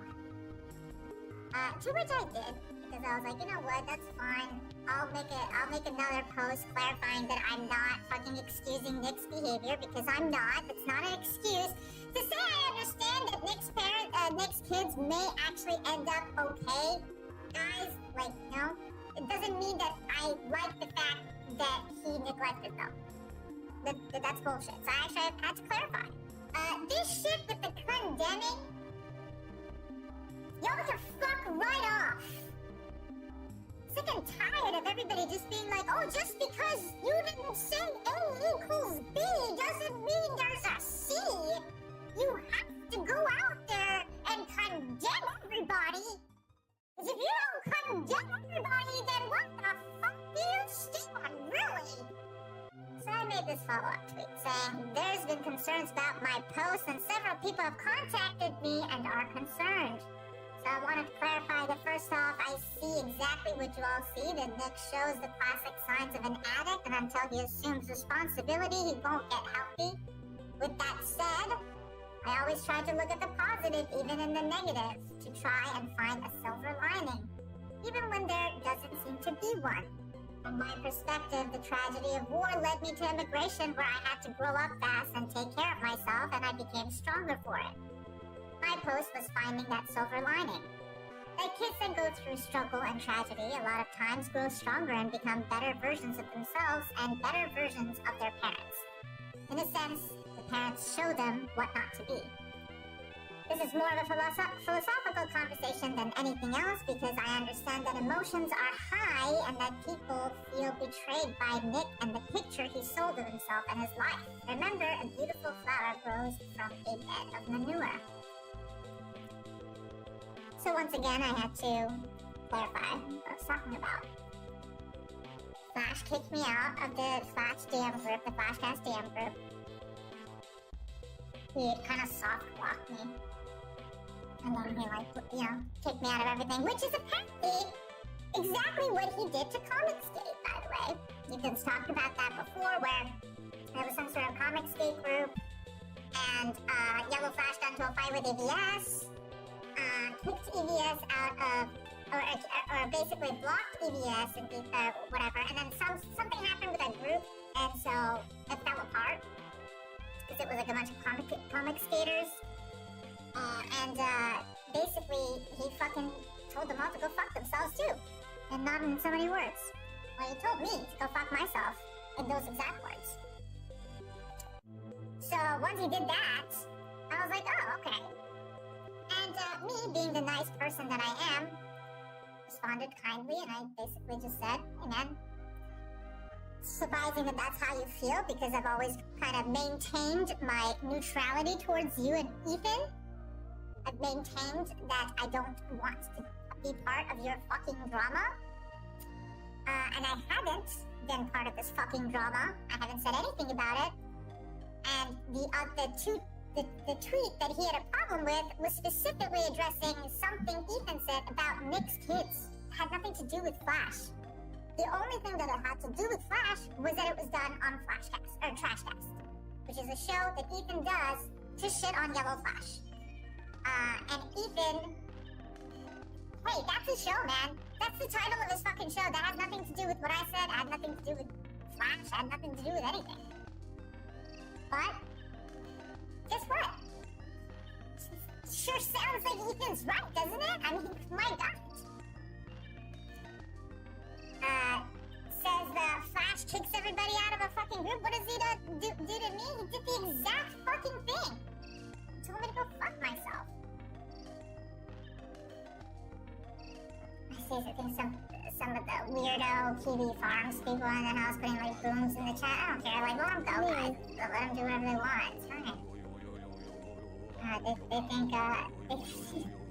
They can think whatever the fuck they want. It's the internet. People are gonna think what they want. And it is just what it is. It is what it is. I had to say my piece because I was actually involved in this situation.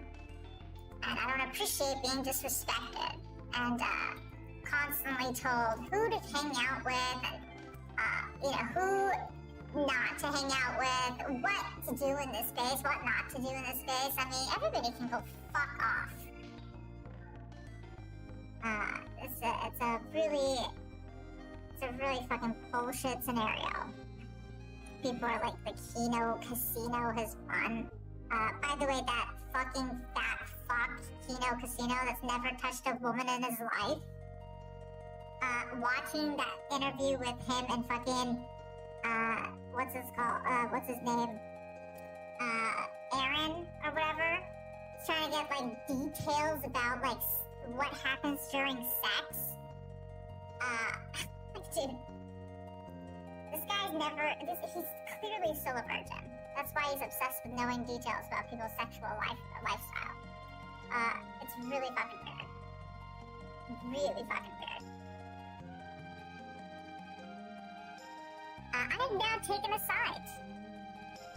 I was told for so long, Nina, pick a side. Won't you please pick a side? Pick a side.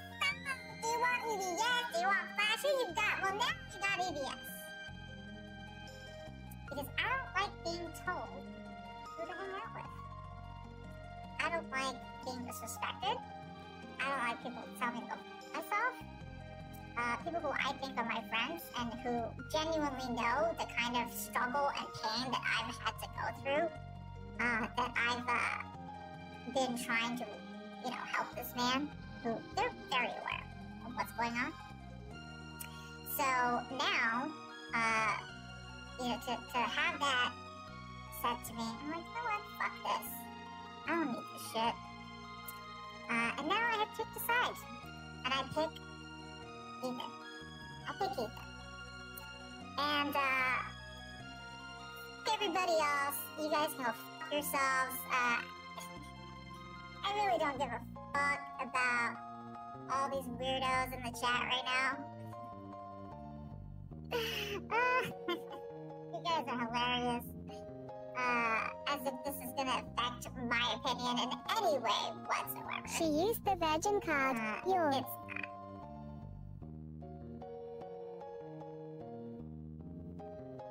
not. Okay, I'm back. The 23rd. Yeah, yesterday. At 10 a.m. Central Standard Time, Rekieta and his wife, and April Imholt, as I've discovered his name is pronounced Imholt, were arrested for 2 different charges. I think she's never experienced clapback from her audience between schedules 1 and 5. because she's a bitch on YouTube. Both of the Rekietas People usually sim for those, but this time she can defend it. This one she can't defend. A complicating charge. They had a firearm in possession or near the drugs. And so they have that as aggravating. They have an aggravating charge of a firearm possession while in possession of a controlled substance. These are not minor charges. The narcotics charge has a maximum sentence of 5 years and $10,000 fine. But the real scary one is the gun possession, in combination with the drugs, because that has a minimum sentence of 3 years. Meaning if they choose to charge him and they are found guilty, minimum sentencing. And minimum sentencing is done to prevent, sympathetic judges from putting, thugs or letting thugs out of jail and stuff. So the laws that's like a tough on crime type of law. And it's not one that you want. It's very bad. No, it builds trauma. He's facing serious time.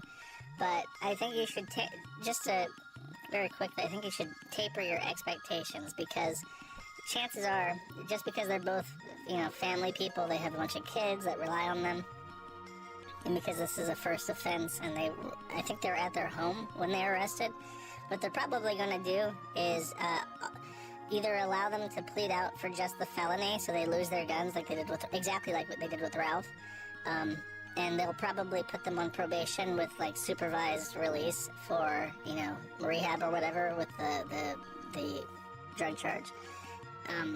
So let me just go through my notes real quick so I don't miss anything, because there's 2 parts to this.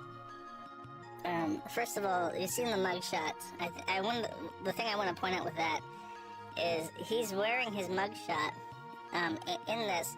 He's wearing this fucking wife beater, and you can tell that's the Jamaican flag wife beater that he wore on all these disaster streams, and I think he bought it at Hedonism.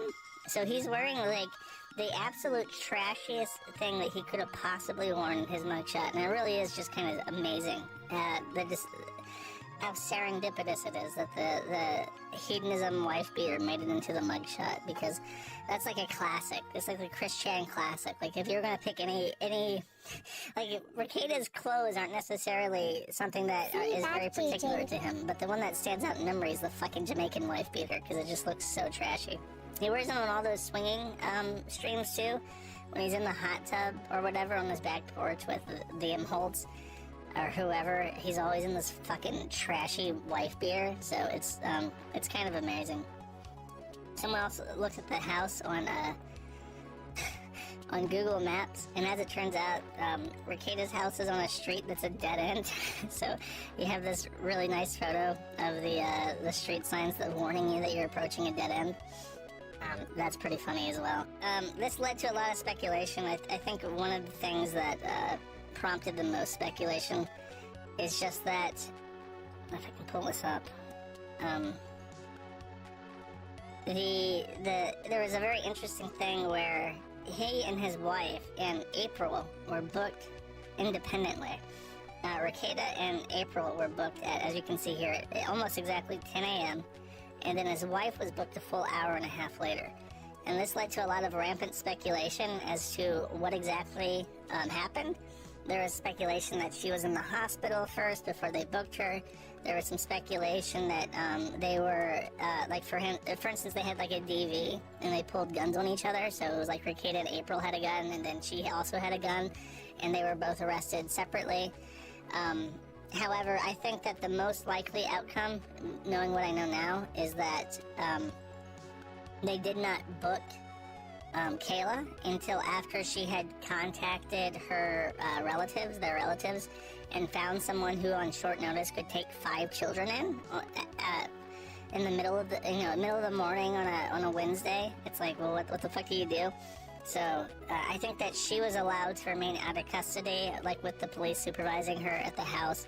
She made some very grim calls in the middle of the day to a bunch of horrified family members to try and figure out who could come in town to pick them up, and so on. So that's what I think happened. I think they were probably all 3 booked collectively for the same charges. It just so happened that her booking time is later because she was with the police officers for an hour and a half waiting for somebody to come out from out of town to pick up the kids. Really, really fucking grim. I think that was the really terrible thing. It's it's fun to make fun of Kayla and Rekieta for say Rekietas, they're both Rekietas. Kayla and Nick for being, like, colossal fuck-ups who just allowed this to happen. Like, just literally allowed this to happen. As much as I like, you know, I'm sympathetic to Kayla because I kind of feel like it was his idea the entire way, but she really didn't put her foot down. And I think that Mama Bear should have put her foot down at some point and be like, no, you are, you know, you're 40 and we've been married for 20 years, but you still have minor children under the age of 10, so you're gonna put off the swinging and the hard drugs for another 12 years at least. And then after that, if you want to go fuck your life up in your 50s, you can go do that. But I am simply not permitting you to do that now. I think that if she had put her foot down more, there would have been a delayed. Reaching this stage would have taken some time. But she was definitely, like, along for the ride, as indicated by the charges that she has. And you can really tell just, like, with her picture. It's kind of like each picture tells, like, a different story. It's kind of interesting. I'll start with April. She's just, like, sad. She's 29 years old. You can tell she's got, like, puffy, crying eyes. She's like, oh, I'm such an idiot. I'm such a fool. Rekieta, he's a black guy, and he had a black guy on his last stream. So the black guy wasn't one of the... I thought that was part of the incident, but it's not. He had a black guy on his stream before he got arrested. So somebody gave him a black eye. It's unknown who. And at this point, you might even speculate that it's one of his older sons who punched him in the fucking face. Or it could have been either of these people. It's unknown exactly who punched Rekieta. I just know that it was before he got arrested. But his face is, like, irritated. I can kind of just read his mind, and it says to me that he knows that this is going on the internet. So Rekieta, I think he here is mostly annoyed that this is going to, like, damage his internet reputation. That's just what it says to me. He's, like, cocky and irritated. Kayla looks fucking strung out. She looks terrible. I mentioned this with Pay, but in case you're wondering, that's a cherry blossom tree tattoo on her chest plate. I think that if you don't remember, and I think this is kind of worth just going over the timeline so I can explain to you how my read on her face. It requires, like, a full explanation of, like, the timeline. So initially, early on, Rekieta got into, and I'm going to blame anime completely on this, just so you know, if you watch anime, this is your fate. He got into the anime stuff to try and pander more to the Vic Mignogna crowd. And he goes to these anime conventions, and there's, like, all these anime girls and cosplay girls that are, like, stepping on him at conventions. So, I think, and she was along for that. One of the women stepping on him in that famous picture is Kayla.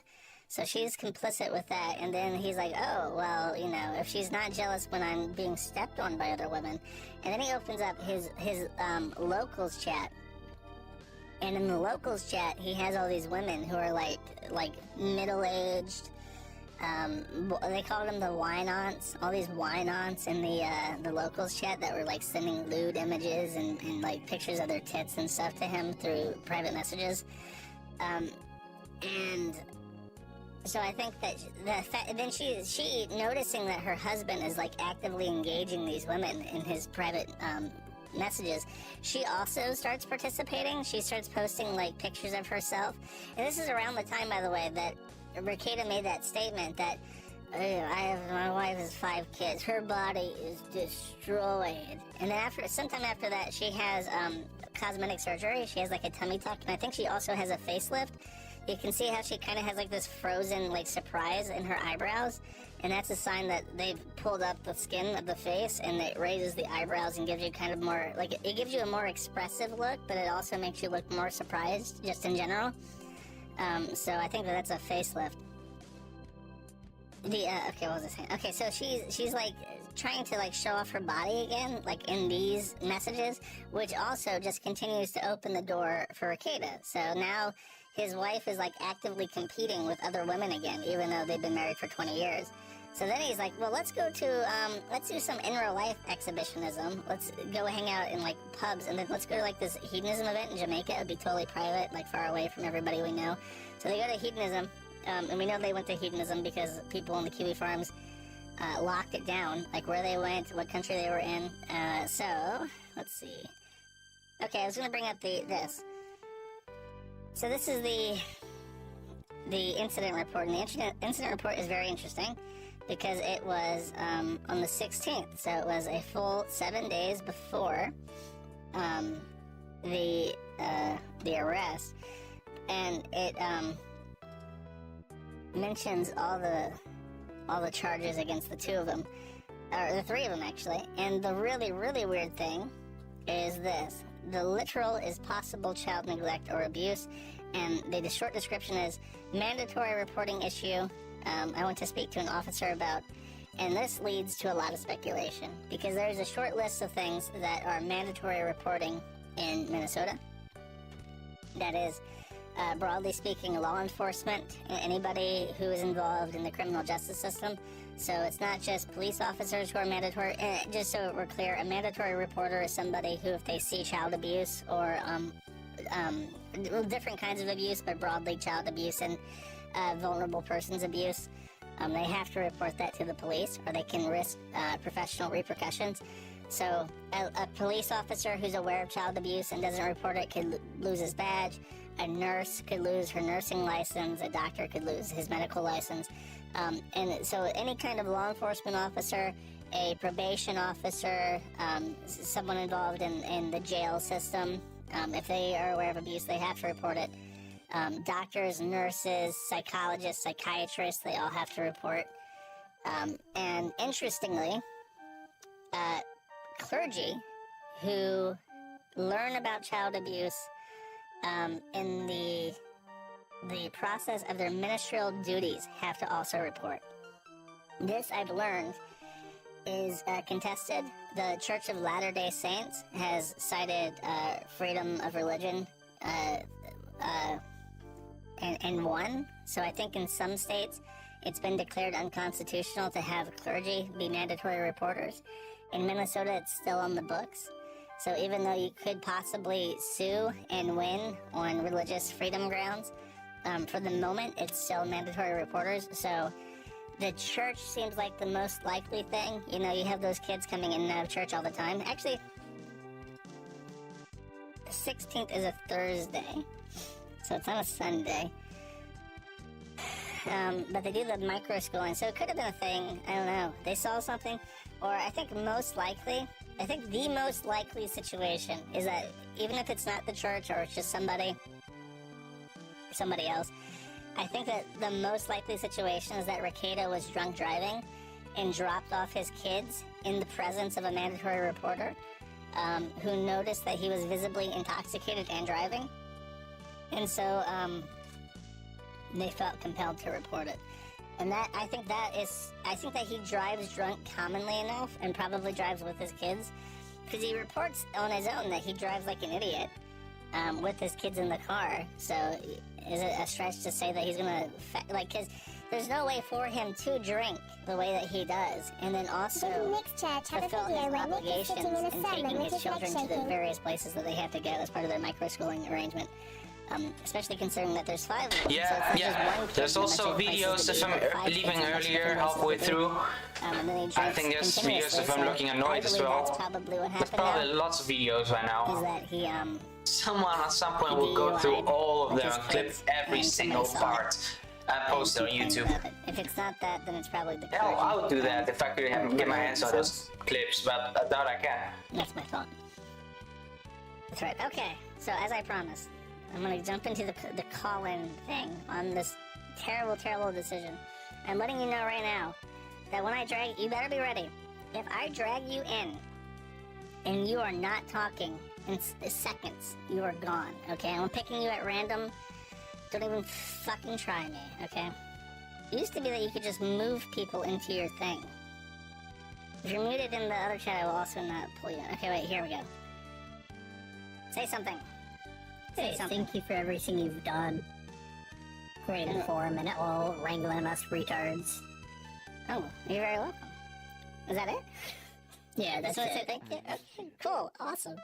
Have a happy pizza day. I appreciate it. Say something. Hey, Nash. Hi. How you doing? Pretty good. So, are you really tired from last night, given how you were up at ass o'clock in the morning talking with PPP and Worski?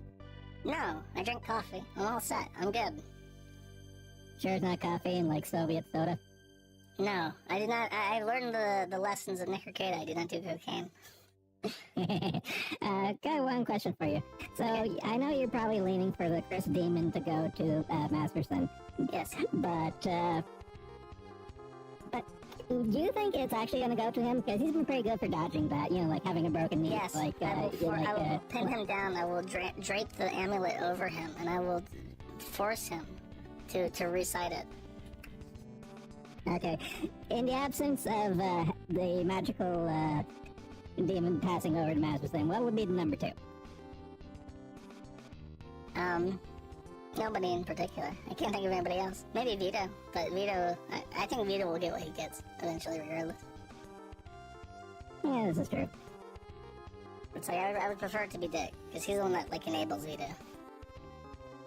Well, Dick has a long-running thing of kind of just like neo-dodging like all accountability for everything he's done and everyone he hung out with. So it's kind of just like he's kind of like overdue at this point. Yeah, it's like the Swiss cheese model. Eventually, his luck will end. But will it be better or worse than the shit show that Nick is going through right now in terms of just like sheer schadenfreude? No, he'll be running down the streets of LA naked like in a cow suit, like a dildo that falls out of him halfway through. It'll be disgusting. So as soon as the demon possesses him, he's just gonna do all the drugs, all the booze, and just like go to town. Yeah, he's good at hiding the shit that he does right now, and that will go away, I think. Okay. If he's so good, do you think any of his co-hosts' proclivities will come out in the watch? Maybe. Because I don't know, he doesn't really have that many friends anymore, so it's hard to say, like, who will shit-talk him that knows shit about him, because it's just the guy, the audio engineer, Sean. Yeah, but you kind of have to think, it's like, okay, it's like a pedophile has a shit on the pedophile, so it's kind of just like, okay, is this really the hill you want to die on for taking down someone? No, this is the last answer, but yeah, I think that Vito doesn't have anything with Dick. I think Dick maintains total control over that dynamic. Bye-bye. Okay, fair enough. I'm like trying to pull people. Okay, I pick one at random. You, say something. Uh-oh. Say something quick. Hey Josh. Hi. Hey, thanks for the excellent content in the last couple of days. I wanted to ask specifically about Rekietas. So everybody, you've sort of cleared up that he did, in fact, defend Monograph. Is there anything about Nick lately that you keep seeing people get wrong that you'd like to clear up? No, I think that almost everybody is on the same page now. And when I clarify, it's not that I think that people are getting wrong the lawsuit, they just don't know. Like, I think that people just assume the worst about Nick now, and, but people just don't happen to know, like, the extent of what he says to lie about. Ralph is in my... Wait, okay. Sorry, does that answer your question? Because I see Ralph in chat, and he has breaking news. He's advertising his Twitter in my chat.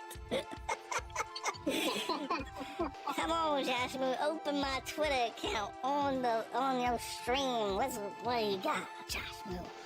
Okay, let's see. You'll be my designated co-pilot for this. Chugging. Breaking news. Let me read this correctly. Breaking news. Charges have been dropped against April M. Holt in the Nick Rekietas case. Quoting April M. Holt, "My charges were dropped. I'm not an addict. Someone else did this to me." Direct quote to me right now. So I guess they're just letting him go, or letting her go. Ethan Ralph broke this from an exclusive scoop that he had from April M. Holt. So I guess if there's anything to answer your question, there's a misconception that April was doing cocaine with them or had possession of cocaine with them. I guess because it wasn't on any other person, it was in their house. So it's just like, she can just say, well, I didn't have it. Suffer, And April. they'd be right. Yeah, Do you think he went? Sorry, I cut him off, but yes, I have to continue. There we go. Breaking news from Ralph himself, who wants people to pay attention to. Hello. Hello. Hi. So I don't have any super smart questions to ask, but I just wanted to thank you for everything you do. I appreciate it. Did you take your vitamins today? I did not. I'm high on lunch right now. I'm just naturally awake. Okay, good. Wait, when do you sleep? Because you were up all night last night with the Kino Casino. I mean, there was enough time where I could get 6 hours plus of sleep. I just woke up later. My sleep schedule was like all fucked up just because of the late streams I do on Tuesday anyways. Okay. Alright, well, I hope you stay safe out there. Thank you. Take it easy. Ness. Hello? Hi. I didn't expect to be chosen. Just kind of nervous. I woke up like an hour ago, but I hope you're doing well and you stay not retarded. Thank you. Try my best. Okay, that's good. Alright, take it easy. You too. The 2 lamin in a row. This guy's called Joe. Joe. I feel like Joe is gonna be a guy. Joe, say something. Joe. Joe. Oh shit. Did it Say connect? something. Hold up, I have no idea how to use this. You're using Can you hear me? Yeah, Ask someone a question. has Go. just Now. Not a close. trash taste. Nothing, I have nothing to say to you. Bowls of steel, thanks. Awesome, thank you. I Take don't it like easy. Josh. Alright, I'll do 3 more. The frog. Here it comes. I'm getting you to the frog. Hi. Hello, John. What's up? Hi.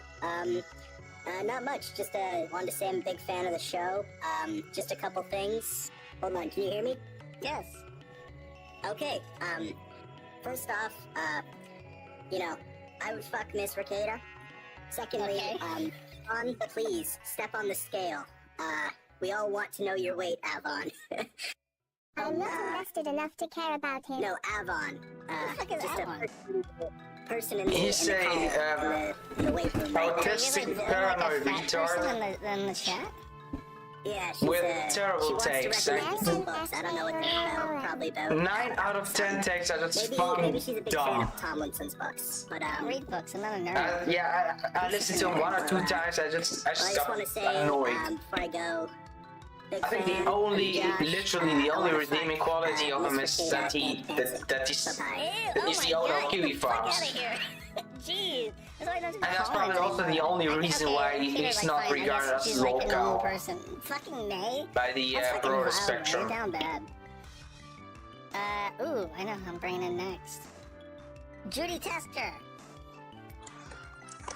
Hello. I Hi. just wanted to thank you for your hard work. Good intro. Thanks for staying classy with the internet drama, not dropping to the detractors level. Didn't have any questions since you thought to answer everything already, and I changed my ironic anime avatar just to call in. Thank you. That's all. Oh, that's sneaky. You have to blend in. You have to hide the power level so that you get chosen. That's a very clever, and it worked because I did not pick I the picked avatars. I picked a cute anime cat, or not anime cat. I picked a cute, normal, non-anime cat. A real I tricked you. Good job. It worked. Ooh, I know this guy. Have I already pulled him in? Have I pulled you in already? Jin? Jin. Oh, I don't want to be here, sir. Well, fuck you. Fine, kick him back. What a dickhead. The disrespect. Disrespect, chat. Hello.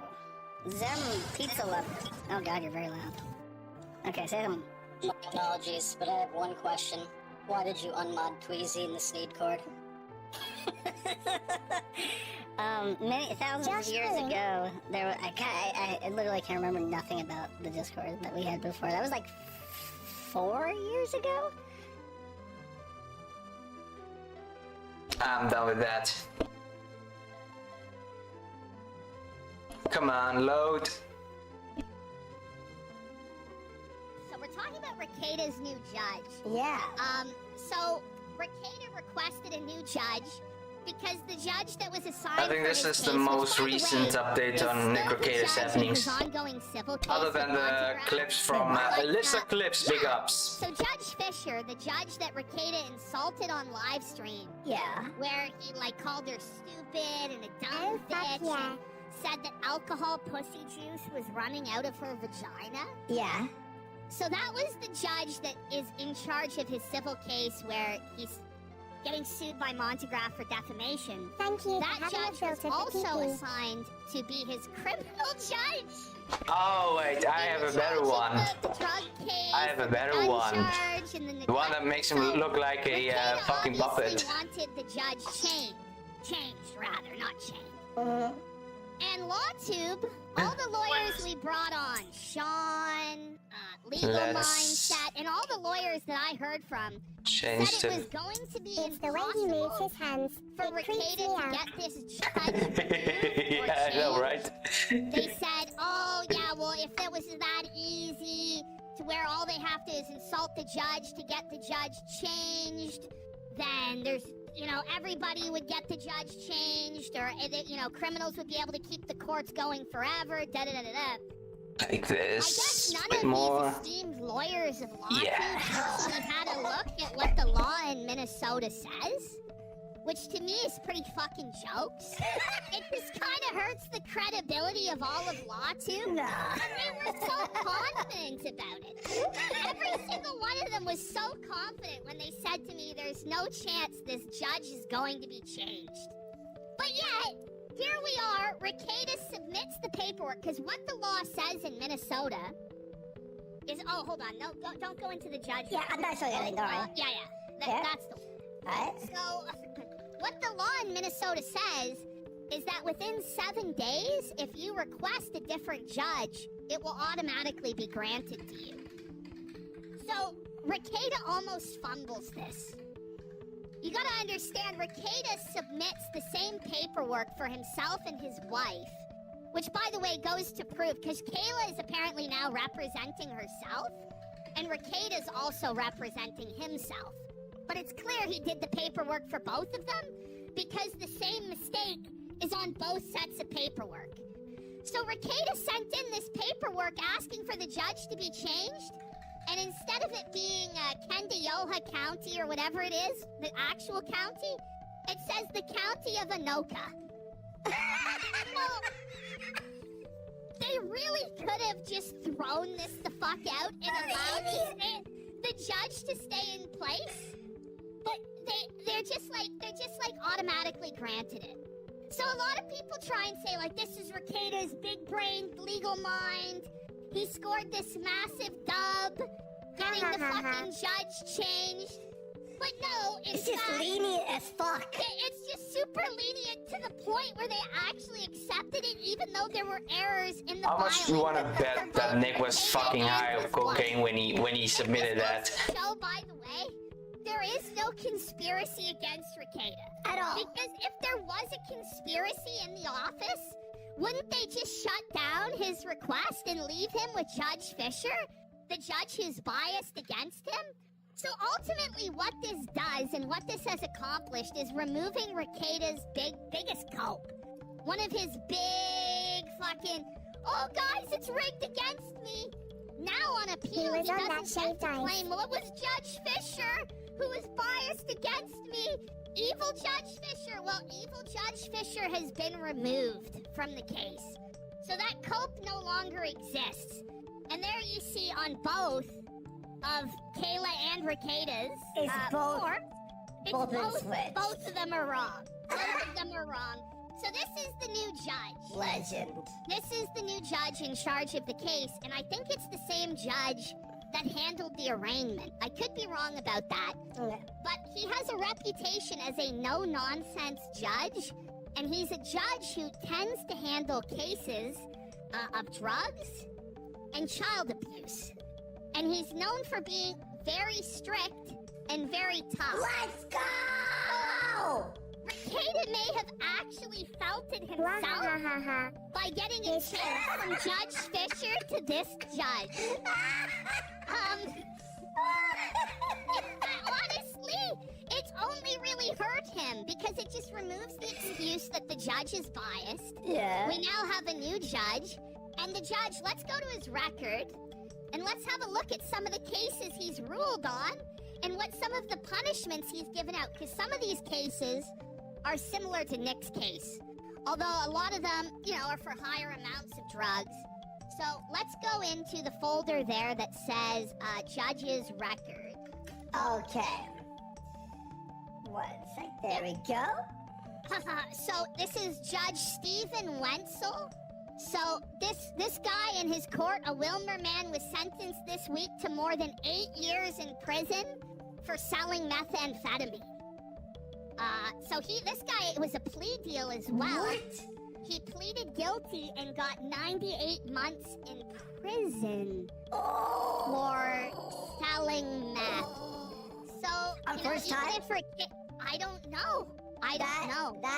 That'd be interesting to see. That's a pretty fucking stiff sentence. And Rekieta might be facing a similar sentence. I don't know. This woman was sentenced to 85 months in prison. They got 100 grams of methamphetamine and more than 200 grams of marijuana.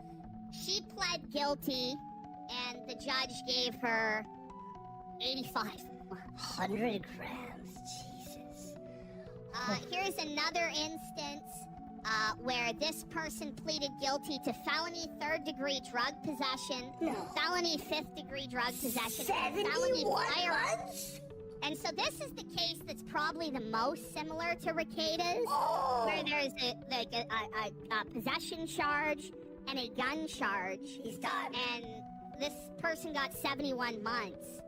So I'm not really sure if it was a wise decision on Rekietas' part to get the judge switched out. I'm just a layman, but when you look at some of these cases, it's not like he's super lenient.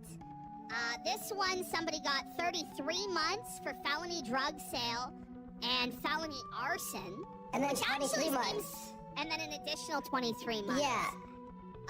So I don't know. People saying that this is a huge W for Rekieta. He's doing 4 years. He's probably going to end up doing some time, especially when he's showing no contrition to the court. He's not going to rehab. He's not admitting any wrongdoing. If he fights it to trial, he might get a sentence like this. Okay, everyone's asking for the tard bell for Nick. Well, this is a retard alert, yeah. Oh man, that's brutal. God damn, that's a stupid idea that he did. And then we go to Kayla's bond. Okay. Let's quickly show this. Yeah. So this shows now she's out on the exact same bond that Rekieta's out on. So they've put up $100,000 in cash in order to be able to avoid random drug testing, testing, whatever. They put up 100 grand so that both of them don't have to do it. So chances are both of them are using right now. And this is crazy now with this. This is crazy with the story we have coming up in this, topic. April's back. April's back. Nothing has changed. I'm pretty sure. I mean, it's like not 100%, but we'll see. We'll see. Chances are she's back. So let's go here to number 3. We're taking a look at Rekieta's new streaming set. No, so this is the setup he's got? No, this is the old one. Because Drexel posted this in 2022. Okay. In 2022. That's the... Believe me, I wish... It's a fucking filthy mess, man. Look over here. On the bottom right. Is it a power pad? Well, yeah, there's a power pad. The power pad. Do they have a power pad? And they got like 9 empty bottles here. You see, April, if she did suck his cock on stream, she'd have to crawl through this. The desk is big enough, and she'd have to pull... It's big enough for her to fit there. You know? That's a filthy studio, isn't it? It really is. There's a hammer? It goes to show that, what Aaron was saying and what the police were reporting about it being a filthy shithole, it's probably true. It's disgusting. Look at this. The wire management is just absolutely scuffed. It's done. It's horrible. What are all those in the background? Are those fucking mangas, animes, or are those DVDs, or what the fuck is that? Are those books? Some of them are books. Hi, Jack, pick up. My stream today. XN has just swung by. Look at May he swing by many more. There's like a rag here. watching some What the fuck? clips on about Nick Rekieta. It was Drax that put this. This is the last video, by the way. I'm gonna end the stream after this, but this is we still have an hour to go. Black than that. I don't know, but there's I thought that was Rekieta with a tan. Whose foot is this? Is that Kayla's? Is that Morning, Rekieta? Jimmy. Yeah, at casino. Oh, God. That's a scary foot, isn't it? Look at that. It's like a fucking shark. Stuffed. That's a demented... Is it web to toe? The carpet is fucking filthy too, man. Oh, Like, yeah. look at Oh, that. look at this. And that's the sort of fucking carpet that like they install on public buses and like public places that like cities put in so that stains don't show up. That's so grimy. grime. And they're barefoot in that shit, walking on all that filth and grime. And you got like all the flakes and debris stuck to your foot. And you have to wash your fucking foot. Oh, That's... oh my god. Yeah, his immaculate carpet, right? This one's courtesy of the Kiwi Farms there. Farmers there. Look at that. Farms. Who cares if he drops He it? needs to lick the bottle to stop the droplet from staining his immaculate perfect carpet. By the way, this goes to show, and this is also supportive of the claim that Aaron's about to make, that the dog would just shit on the floor. What? Let's go there. We're gonna have a look. Aaron's been spilling the beans even more. Wait, real fast. But So so recently. apparently, do you know this woman, Nina Infinity? No. So she's blaming us for attacking. Nina for the whole Infinity is the Nick bitch attack. we watched earlier, the one defending I'm Nick. saying that it is the kid's fault. I just don't know, why do people think it's a good idea to blame it on the children? Like, do they think it's a good thing for their reputation that, like, people will side with them? Like, nobody is siding with that other than shameless grifters who are desperate to maintain a relationship with a washed-up e-celeb who might be prison-bound, who's coked out of his mind and abused his children, and potentially his dog. And you want to have a relationship with this guy? Yeah. It's just Jane. Oh, and it's like the Yeah, casino just send me the link like to we're that. the ones who fucking no. It was the pastor and the 5 people who reported it, and I'm glad they did. I'm glad it was reported. The link to this one or the link of the bitch defending It Nick? was his own fucking hubris. It was him burning relationships with people at the church, him showing up drunk, high out of his fucking mind to church, his children having their clothes stinking, his children saying they're hungry to members of the church, and him refusing any sort of counseling or intervention from the church because he believes he's better than those incel-proof Yeah, there losers are at the a church. bunch of That's clips, what's led but to I his can send you the position. clips channel, He and decided them to use very cocaine recent, so you'll over easily his find 5 them. beautiful children, and the wonderful life that he had that was on complete easy street, where he had a trust fund, he had a YouTube live stream bringing in fucking hundreds of thousands of dollars. Over the lifetime of the channel, he brought in $1.2 million in super chats. Yeah. But it wasn't enough. He had to have this Hollywood lifestyle that Dick Masterson preached. But Say it's drunk and high all day and fuck you kids. It's beyond the 1 point whatever million.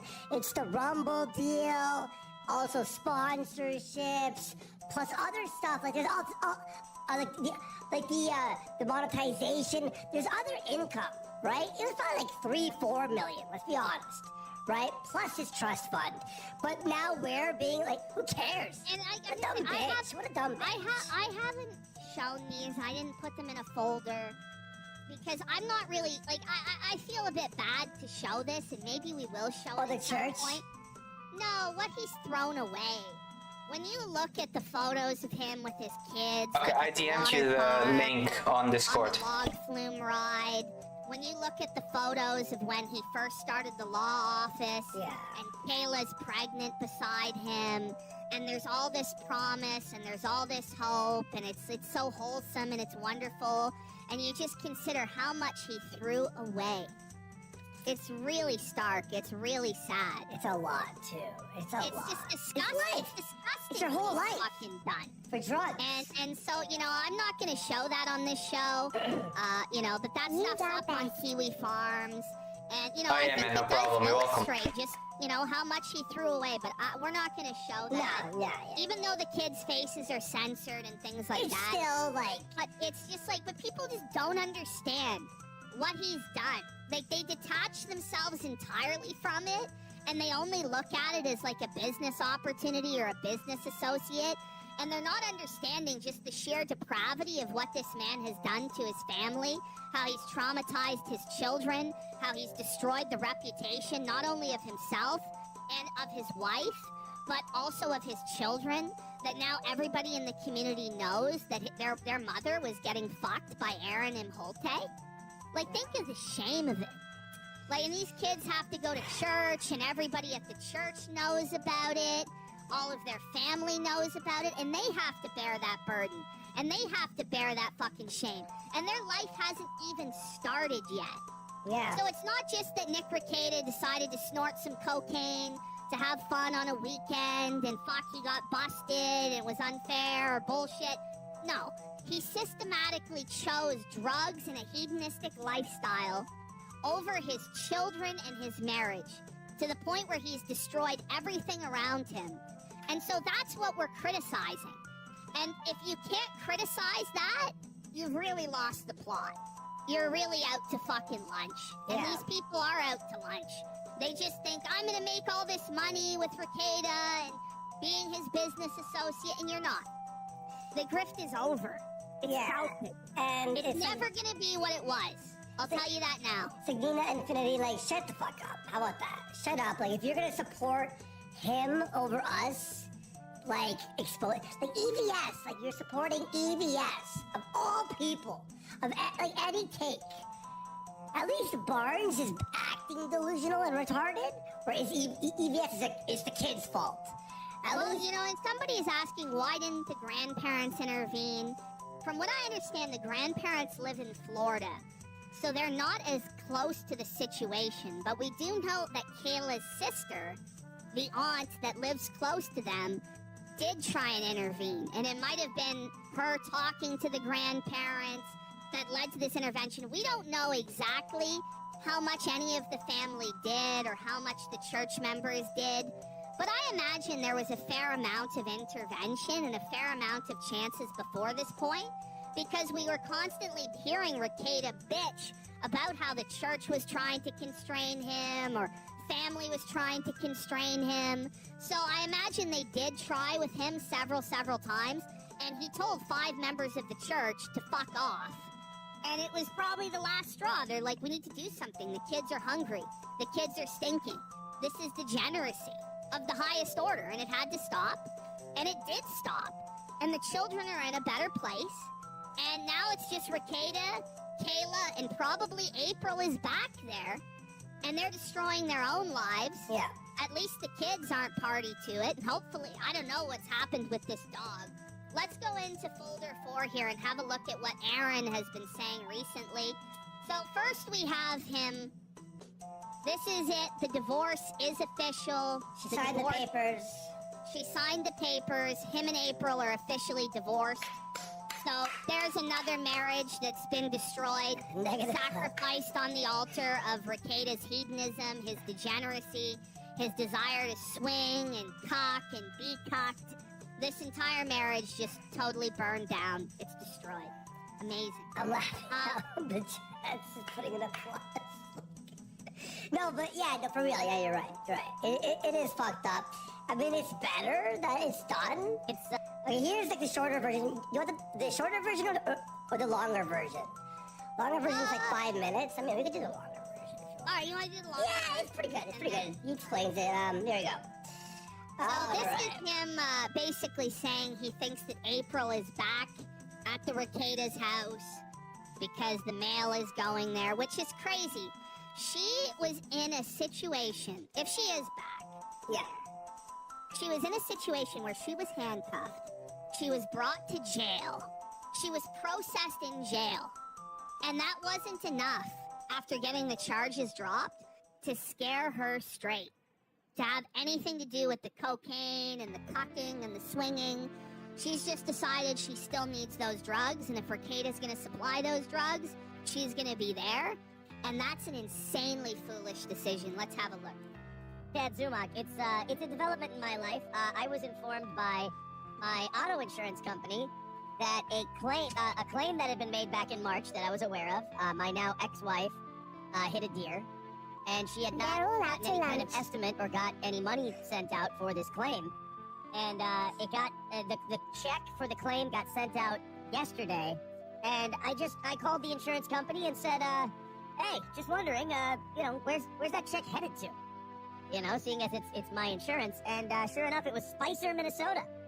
So that's where the Rekietas live. Now, when you think about this, it's kind of crazy because it might honestly mean that there was no plea deal, there was no flipping, there was no snitching on April's part. Yeah. Because if she's still there, I guess she did. Yeah, pretty much. They're all out to lunch. Because it was somebody else's house, and they couldn't charge her with possession. It was hard a case to make. They dropped the charges on her. Yeah. And she's still involved with them. But that's absolutely insane. After the house has been raided and everything and been exposed on the internet, everyone knows about this now. You know what it is? It's probably like what you said. She's probably on drugs, right? Or obviously was on drugs. And this was not rock bottom. This was not. And it's not for the Rekietas either. It's insane. And they're doubling down on the polycule. What the Which is one of the most degenerate parts of all of this, if not the filthiest, sleaziest part, that they're engaged in weird polycule cuckery on a daily basis. Yeah. And they're going to continue that behavior, even as it shames and humiliates their children, as it shames and humiliates their reputation online and hurts the business and hurts the super chats and all that. They're still going to persist in that? That's filth, man. That's crime, man. I bet, too, she didn't think that he would have phoned the insurance, right? And, her tweet, remember, I didn't do this. This was someone else did this, to me. She's probably referring to Aaron. How much would I bet she's throwing Aaron completely under the bus? Under the bus. You brought me there. You bought the drugs. I bet you she's saying he bought the drugs and shit too. And let's say, he probably shouldn't even be saying this shit, because let's bring it up. If this is true, it's a big Aaron L. Why? Massive fucking L. Because his wife is now Rekietas' sex slave. Forever. Yeah, well, he's divorcing her. He's utterly fucking cocked. Well, no. So, he doesn't have Kayla. Sure. He doesn't have April. Yeah. He's just a totally cucked out bitch. His fucking wife is snorting coke off Rekietas' penis right now. Getting dicked down by Nick Rekieta and Kayla in degenerate fucking orgies. He's felt it as fuck. Yeah, no, he's felt it. Bad. It is a felt thing, but he threw her out at least, I guess. I'll say that, yeah, it's cocked, but at least. She's taken the ball, though. He divorced. Now, he's gonna say here, apparently, so he's divorcing her, and she apparently wanted him to sign an NDA before the divorce. Now watch this. This is interesting. I think after the arrest, the band got back together. So wait, they sent it to Nick Rekietas' house? Yeah, Nick Rekietas! Isn't that something? Almost as good as Rekietas. How is that? Oh no, Aaron doesn't even fucking correct him, Illegal. I don't know if it is or not, and I wasn't gonna be a dick and cancel it or anything. I wasn't gonna be a dick and be like, oh, that's the wrong place. I don't. Aaron, Why not? You should have canceled it. Bring it up, another L. Aaron! You should have canceled that shit. We got Baldo'd again. Fuck that. Cancel that, Baldo'd please. and bamboozled. Oh my gosh. And you, Ash, you know where that check is going, right? Right to the coke dealer. Yeah, no, it's going right up her fucking nose. Yeah. Who needs a vehicle when there's snow bunnies? Right? Yeah. Shit, it's over. I get to, move on with my life and get away from that shit show. But I just, I can't believe, your life is fucked up as it is, and now you're gonna go back into the place that got you into all this trouble. I mean, best of luck. So wait, so she wasn't, it was your policy, it was a joint policy? Yeah, I think she's still on it. I'll take care of that this month, but then she could just change the mailing address? Or the how address does that that the check work? was out to. Yeah, I guess. I didn't know you could do that, but she did. If it's an Aaron's name, how can she Cancel split it! it? Fuck that bitch! Yeah. Don't they have to check with you? Aren't you the primary, insurer? Apparently not. I mean, it is my policy. She's on it. I mean, it's her vehicle. She's on. Who is this again? Is this Kevin Nealon? I don't know. My policy. Isn't this guy a little old to be live streaming? This guy looks like he's 1 foot in the ground. Kevin, what's his name? It's Dave Landau? Oh, yeah, I don't know. David my name, Landau. but my It's name not is Dave Landau. on the check. I wonder if Brennan! Kevin You know- Brennan. Jimco Brand Felt is saying this is a low-key admission that he changed the address. Did he change the address himself to Spicer because that was his plan as well to move in over there? I wouldn't be fucking surprised. Oh! Wait. Because as of 6 weeks ago or whatever, they were all cool in the gang, and this apparently happened in January, this car accident. So it might have been that Aaron himself changed the address and he's blaming it on April. Would not be surprised. The mystery thickens. He's gonna say in the next video, or one of the videos we're gonna play, that the plan was for them to move into the other house the Rekietas own next door, and for them to form a permanent polycule where they would be raising Rekietas children. That's fucking Rekietas disgusting. would be raising his kids. So that was the plan. So he probably already moved all of his shit over to that address in anticipation of that. And then something happened where he got totally brutally cucked. And now it's over. And he can't handle being cucked on this level. I wonder if I'm going to have to endorse that as well, which that'll be funny. How do you know your name's on the check? It's well, they send you like on the app. They show you what they sent, and yeah, my name is on it. So it's both of you on the check. Yeah. That's incredible. What the? Kevin's just like, I don't think fuck? he believes. I don't think he I don't believes. know. I don't know. To meet at the check cashing Yeah. downtown, Right? Yeah, that'll be very interesting. where George Floyd got killed. Yeah, her and Chrissy going down making fun of George Floyd Square. Yeah. Oh man! All right, so but you did sign the papers. Yeah. So I guess I right said- now, by the way, I just heard in chat that Nina Infinity is banning anybody who questions her nose guarding. So I would advise people, if they wish, to go give Nina Infinity a piece of Nina Infinity.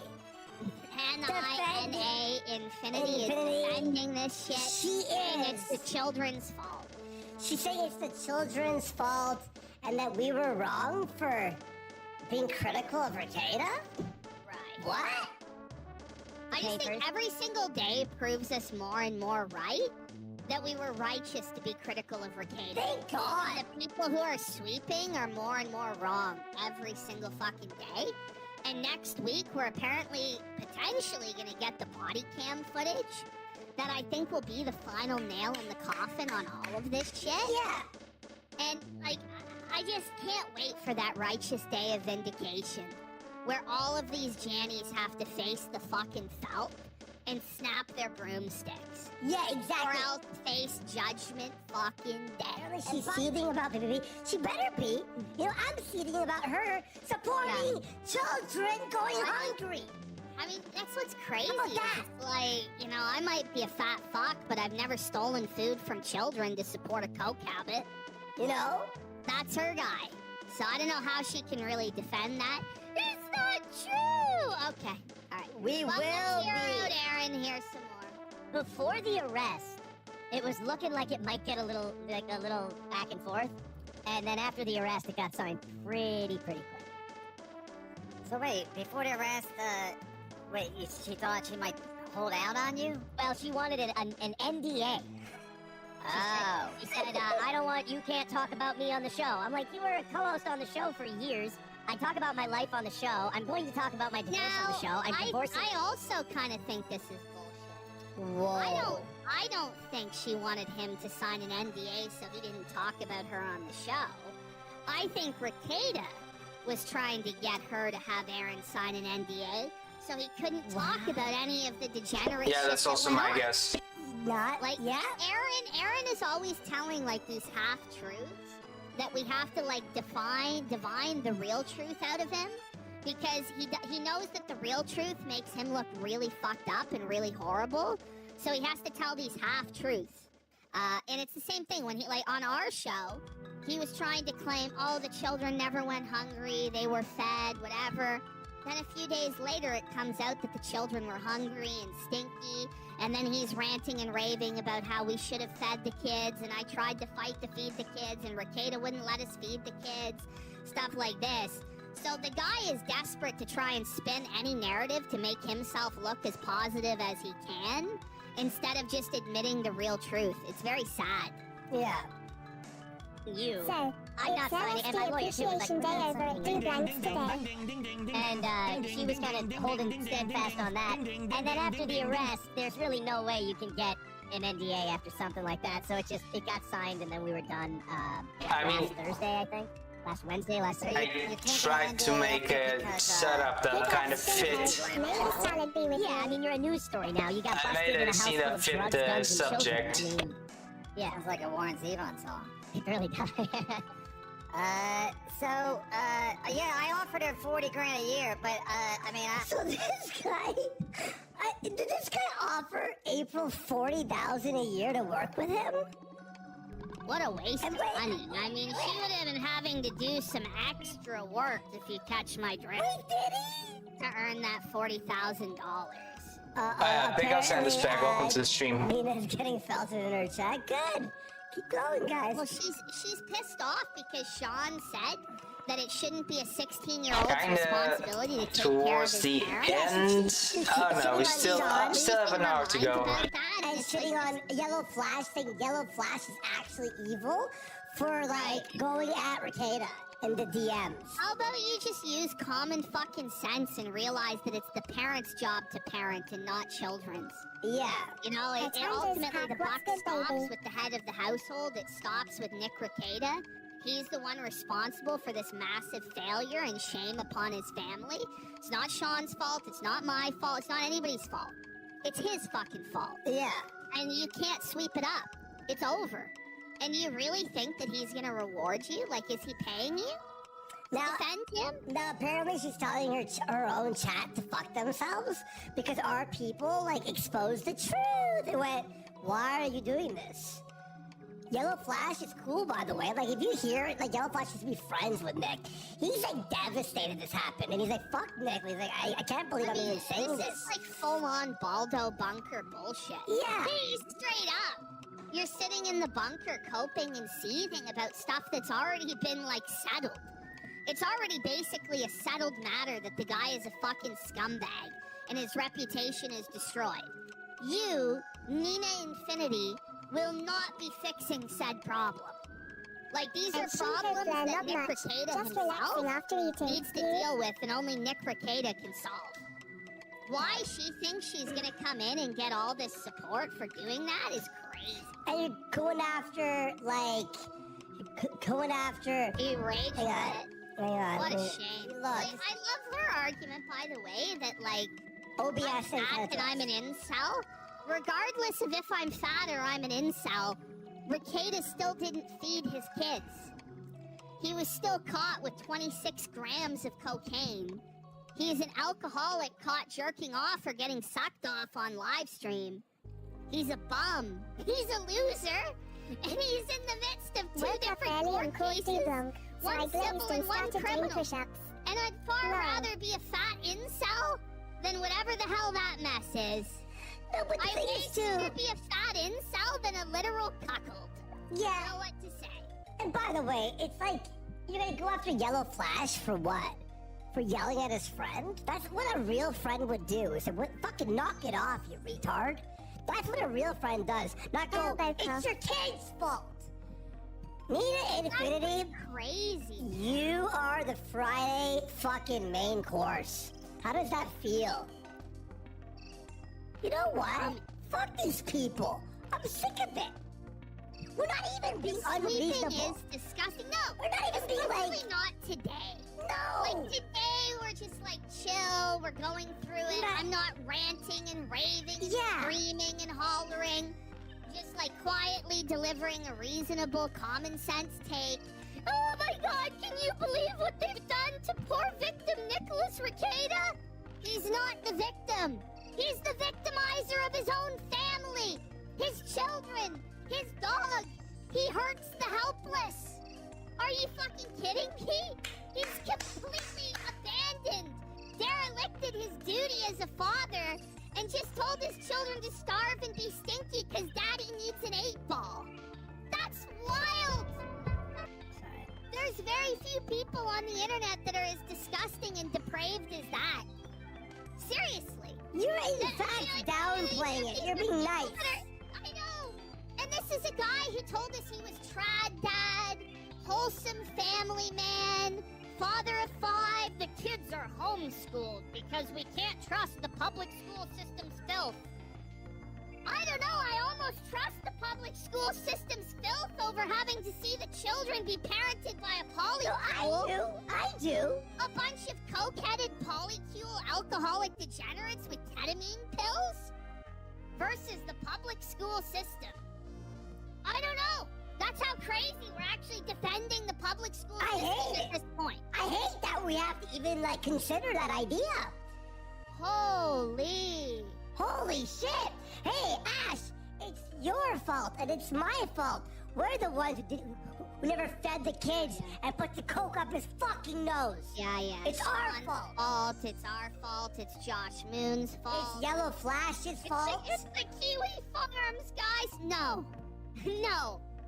These are the people that we've listed who've documented the downfall.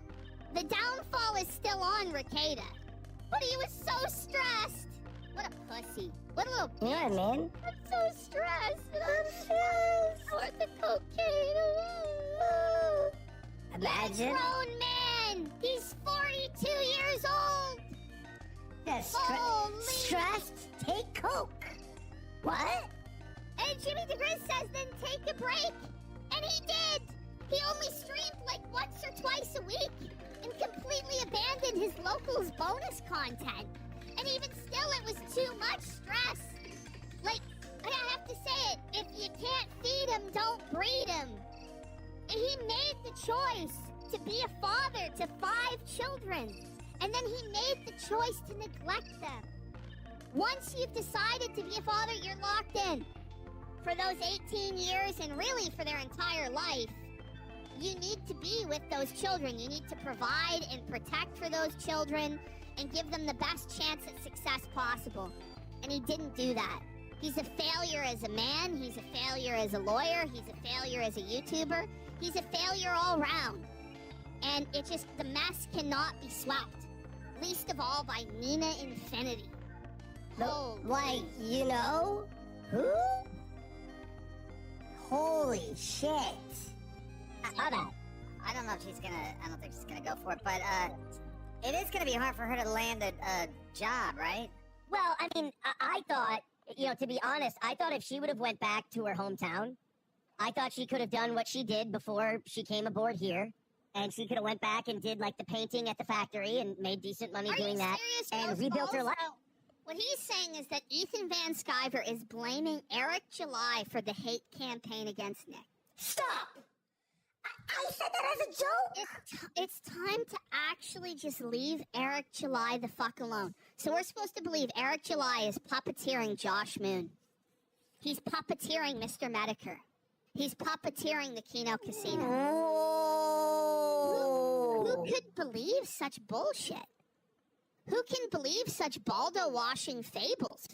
This is insane. And Nina Infinity is defending the statement? What? Eric July... He makes comic books! And guess what? There are people who like it. I started to say, like, Eric July is not Lex Luthor. Yeah, dude. It's so funny. Hysterical than saying Gabe Hoffman's behind it all. Yeah, it's so funny that I said Lex Luthor. That's what I always picture, like, he is, like, the black Lex Luthor for these guys, though. right? Let's welcome to the stream, Big Ups. In the background, but he's controlling everything. That's how you see him. Sorry, EVS. People just buy many more. You wanna know why? Because he's Eric July is at 7. to the people who buy them. And guess what? He makes them Maybe if EVS had delivered on his goals, you know. Cyberfrog 3 years late? Like, I know. No, perfect is the enemy of good. Are Eric's comic books perfect? No. Are they done? Yes. So, you're like, well, you gotta wait 20 years for my perfect vision. No, actually, we don't. You know, people would sooner get a product that's good enough and actually is in their hand and they have it, then magically, it's the old saying, a bird in hand is better than two in the bush. yeah. Do you understand? It's retarded. And how much better is fucking Cyberfrog really than Eric's comic books? It has to be like a magnitude of 10 times better to justify the wait, does it not? One day, you know what we do? One day, we read the first Rippaverse comic and Cyberfrog back to back. I know. One day, we're gonna review and then we're gonna have the fucking voting session. Not to How get a about job and that? raise his siblings And by by the way, himself, it's so Nick to be a EVS degenerate, said the only obviously. reason people are going at Yeah, him what a is fucking because he piece of went shit. after Eric, and Eric might be the mastermind behind Hey, Knock, welcome to the stream. He said this tonight on his live stream. Wow. There's so much retarded nonsense going on with this stuff that you can't keep up The with. mastermind. The mastermind. By the way, you know, Are we trying to say that Eric July planted the coke, or like that Eric July influenced the church? So it was Eric July who set all of this in motion, who contacted the pastor and said, I'm making the call. Like, come on, who can believe this lunatic shit? by the way, do you know what Eric July's, what his take was about this whole Nick He offered Nick Rekietas money for rehab. He said he'd pay for Rekietas' rehab. Generous July. You know, generous July. Generous July. What a Eric king. July offering that to Rekietas. What a king after it's everything ugly. Nick has said about him. Nick has said the worst things about him ever. I'm pretty sure including the N-word. Yikes. But fucking, he offers him fucking... What this really is, I'm just gonna say this now. They It already is know true. they've lost anybody with a brain in their fucking head. Anybody that's normal, anybody with a brain, anyone with any sort of morals, anybody with their head screwed on straight, they've already lost them. So they're just looking to keep the most die-hard Baldo washers in line by giving them some sort of cope conspiracy to believe in. And the hope is that the people are so delusional and so like dumb and deluded by their worship of Rekietas as their internet daddy, their father figure, this conservative king, that they'll just go along with whatever conspiracy to justify it and sweep up his sins. And it's gonna work for a certain portion of the audience that just, no matter what, doesn't want to believe he did anything wrong. But they're gonna lose the vast majority of people, and they're gonna lose credibility in the eyes of pretty much everybody else. So I don't know if it's really worth it. Seems really dumb. Oh, and by the way, yeah, so Nina is running cover for Anna, aka that Star Wars girl, Okay, but it's and Melanie Mac. It's like desperate attention whoring from these women.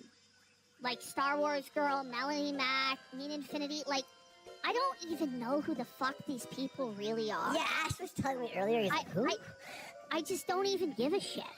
But the fact of the matter is they are inserting themselves into this, trying to make it all about them so they can take the slings and arrows for Rekietas, because they're all a part of these grifting group chats where this conspiracy comes around to defend Rekietas, to suck every last drop of profit out of him. And the moment that it gets too fucking hard for them to defend, you'll see these people switch up real quick. Because all they give a fuck about is making $1. And that's where they see that there's money in Rekietas still. He's gonna make a comeback, and it's just delusional. Imagine caring about $1. Well, money is important. Let's not fool ourselves. I'm just kidding. I'm fine. Money is really important, but if you have to defend a child abuser, cokehead, degenerate, who's a cuckold and in a polycule, in order to make your money, you are a pathetic fucking joke. I like how you're like, whoa, Andy, let's not get crazy here. We just went on like a half-hour detour based on what's going on tonight. You know? And now we have a whole bunch of this Rekieta stuff still to go through. We're almost 2 hours in. I love it. It's all watch time to me. All right, you ready? There you go. Are you ready? Life, like her name's gonna be changed. Okay, we got it. Relic 888 at Andy Morsky. DM me, RN. With that, we have Nina's video. Nina, Friday. We'll see you on Friday. Now her last name's gonna be changed, so when you Google that won't come up.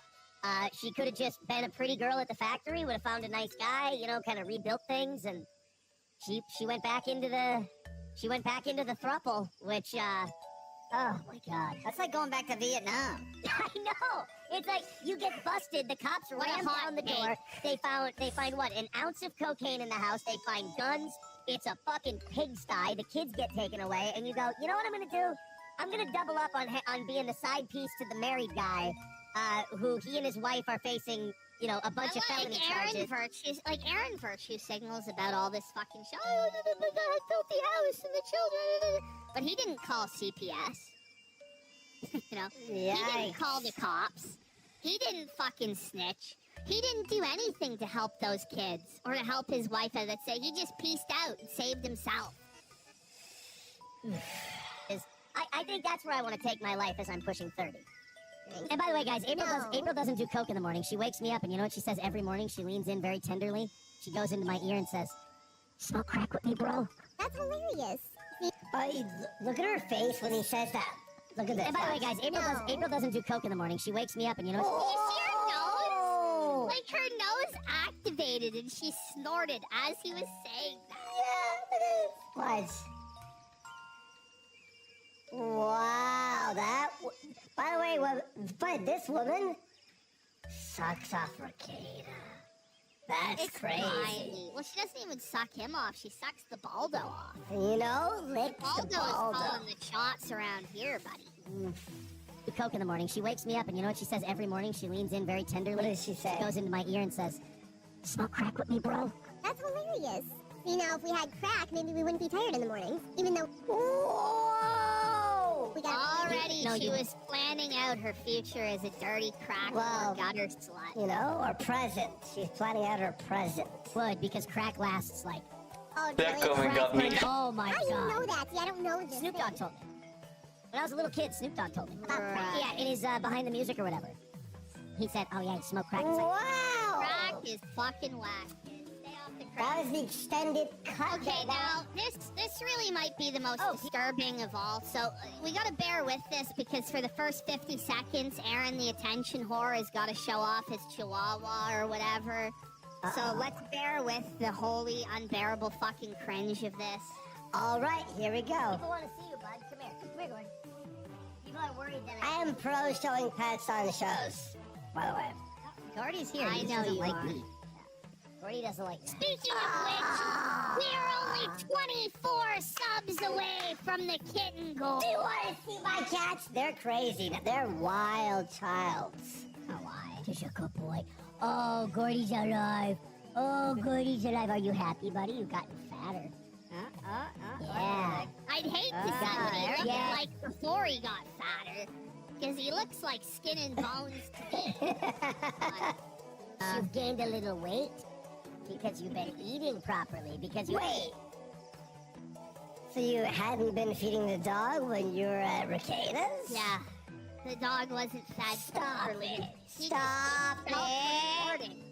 He just keeps dunking on himself over and over and over. Oh my God. Haven't been taking on the bad habit. Baldo Buster has gifted 5 subs. Let's fucking go. Hell yeah. Big support. 3K watching. Fuck yeah, guys. Thank you. So we're 19 away from the kitten goal. But Wow. this guy keeps taking like these little oh, isn't it so cute and funny and making a reference to the whole situation? Ha ha ha ha. It's not really so funny, man. You were directly responsible for it. You were a part of it. It's one thing when an outsider makes fun of it, but when you try and make a big joke out of it, to me it just comes across as cringe. I think you should be ashamed of yourself. I think you probably should get the fuck off the air because you're a cuck bum who doesn't really have much talent anyway. And you're just embarrassing yourself, your family, and your children by continuing to talk about this stuff. It's crazy. Yeah. And you've been gaining some weight. I am so happy that there is no more of that white powder that makes me run real fast around the other people's houses. Like, is it really a funny joke that your dog got into the cocaine? No, it's not. Is it really funny? Because I kind of have a feeling he might have. And it's fucking disgusting. You're such a good boy. You're such a good boy. Give them all of your money, or else. Alright, put your cut. Whoa, guys, dog penis. Funny. You know what? You don't find dog penis funny? People have been speaking of the Rekietas stuff. I'll throw a little more Rekieta red meat out there to people since they like that stuff. Red meat! So is red meat. I'm feeding the dogs. Stop! That's a fucked up way to put it. Listen, y'all want that? He like torpedoes his own credibility on shit when he frames it that way. Stop. And it's like he comes to do the tell-all interview with us, right? It's like, I'm gonna get it all off my chest, and I'm gonna tell you guys everything. And then like more details keep coming out every day that he omitted, either through official court documents or through his own testimony. So it's like, so you didn't tell the whole story when you had an opportunity to do so. On like the 20 different fucking shows you went on, and we're supposed to believe you about everything. Like, I don't know. Yeah, Nose Goblin for 2 subs. Thank you so much. Big support today. Fuck yeah, so much. I've been wondering about something. Go. People have been asking about, like, they talked about what happened during the search warrant and during the search of the house and everything else. They were saying something like, the Rekieta family has a dog. Oh. And there's no mention of the dog in the search warrant. Like, what happened to the fucking dog? That's fucked. Isn't that fucking grimy that we're at the point now, and it was just like an afterthought? That it's just been added on like 2 weeks after the fact of like, oh fuck, what happened to their little pug, Sonny? Nobody knows. There's no proof of life. This is crazy. Like, we made this joke before. I mean, it's not even a joke anymore. About him, like, Nick is now Ralph, right? Drugs, alcohol ruins your life, this, that. Now the dog, like, Ralph left his dog when he went to LA, and the dog died. Yeah. Of hunger, so Ralph's a dog killer. It's fucked up. So Ralph should be... Also, we're gonna have a look at And now Nick's the same thing? Well, Rekieta has kind of a history of this. After this clip, we're going to go back and we're going to hear about how he drowned raccoons. So rather than give them a quick death with, like, his hunting rifle or whatever, he just put them in this... He caught them in a cage and then he let them drown. Which is, like, a really sadistic and twisted way. That's fucked up. To put down an animal. It's, like, one of the worst ways to die is to drown. And he's bragging about this on his live stream, drowning animals. I had a buddy who I lived with for a bit, and we had a raccoon under the deck. We caught the raccoon using, like, fish and fucking a big cage, right? And we had, I had to drive the raccoon 30 minutes away. Because if you don't drive them that far away, they'll come back. So we drove them and we released them into the woods. We didn't drown them. Oh, I did hate that raccoon. It was a piece of shit. But it's alive. Oh, I'm sitting here worried because that dog, their dog, Sonny. Oh, yeah. They had a little pug named Sonny. Uh-oh. That was Gordy's buddy. Yeah. And there was no mention of the dog in the search warrant. And the dog lived in the bathroom. They never potty trained the dog. Think of how simple. We watched the clip earlier. The dog's alive. So they never put the effort into potty training this dog. What the fuck? Well, the dog had no choice but to live its entire life in the bathroom. What does that mean? Like, you just had a trapped, closed door in the bathroom? Yeah, they just locked the dog in the bathroom. Lock him up! It would just shit all over the place everywhere. And the bathroom is where they were doing all the cocaine, all the cat, all the drugs, the brown, right? Are you joking me? So this dog was forced to spend the majority of its life in a filthy drug den bathroom. And they were doing drugs in a room where dog shit was everywhere. What the fuck, dude? That makes me sad. It's fucking grimy, man. And I've been around people like this who just let their dog just shit on the fucking carpet and they leave it for days, man. And it's like, this is the degeneracy of drug addiction. It's just fucking shameful. That's actually This is a million dollar home these guys are living in. Bringing in kilos of cocaine, at least an ounce of cocaine that we know of. He was probably picking it up an ounce or maybe even a QP at a fucking time. And they're fucking letting their dog shit all over the floor. Like, you can't, money doesn't equal class. It's fucking total white trash, trailer trash, poverty, drug addict hour in the Rekieta household. I'm actually pissed. Look, the kid thing, obviously I'm still pissed about that. Kids, and we're talking about dogs. They're helpless. They need somebody to help them. Like, there's a 6-year-old child, 6-year-old little girl in this fucking drug den, in this disgusting house, with no clothes to clothe herself and no food to eat.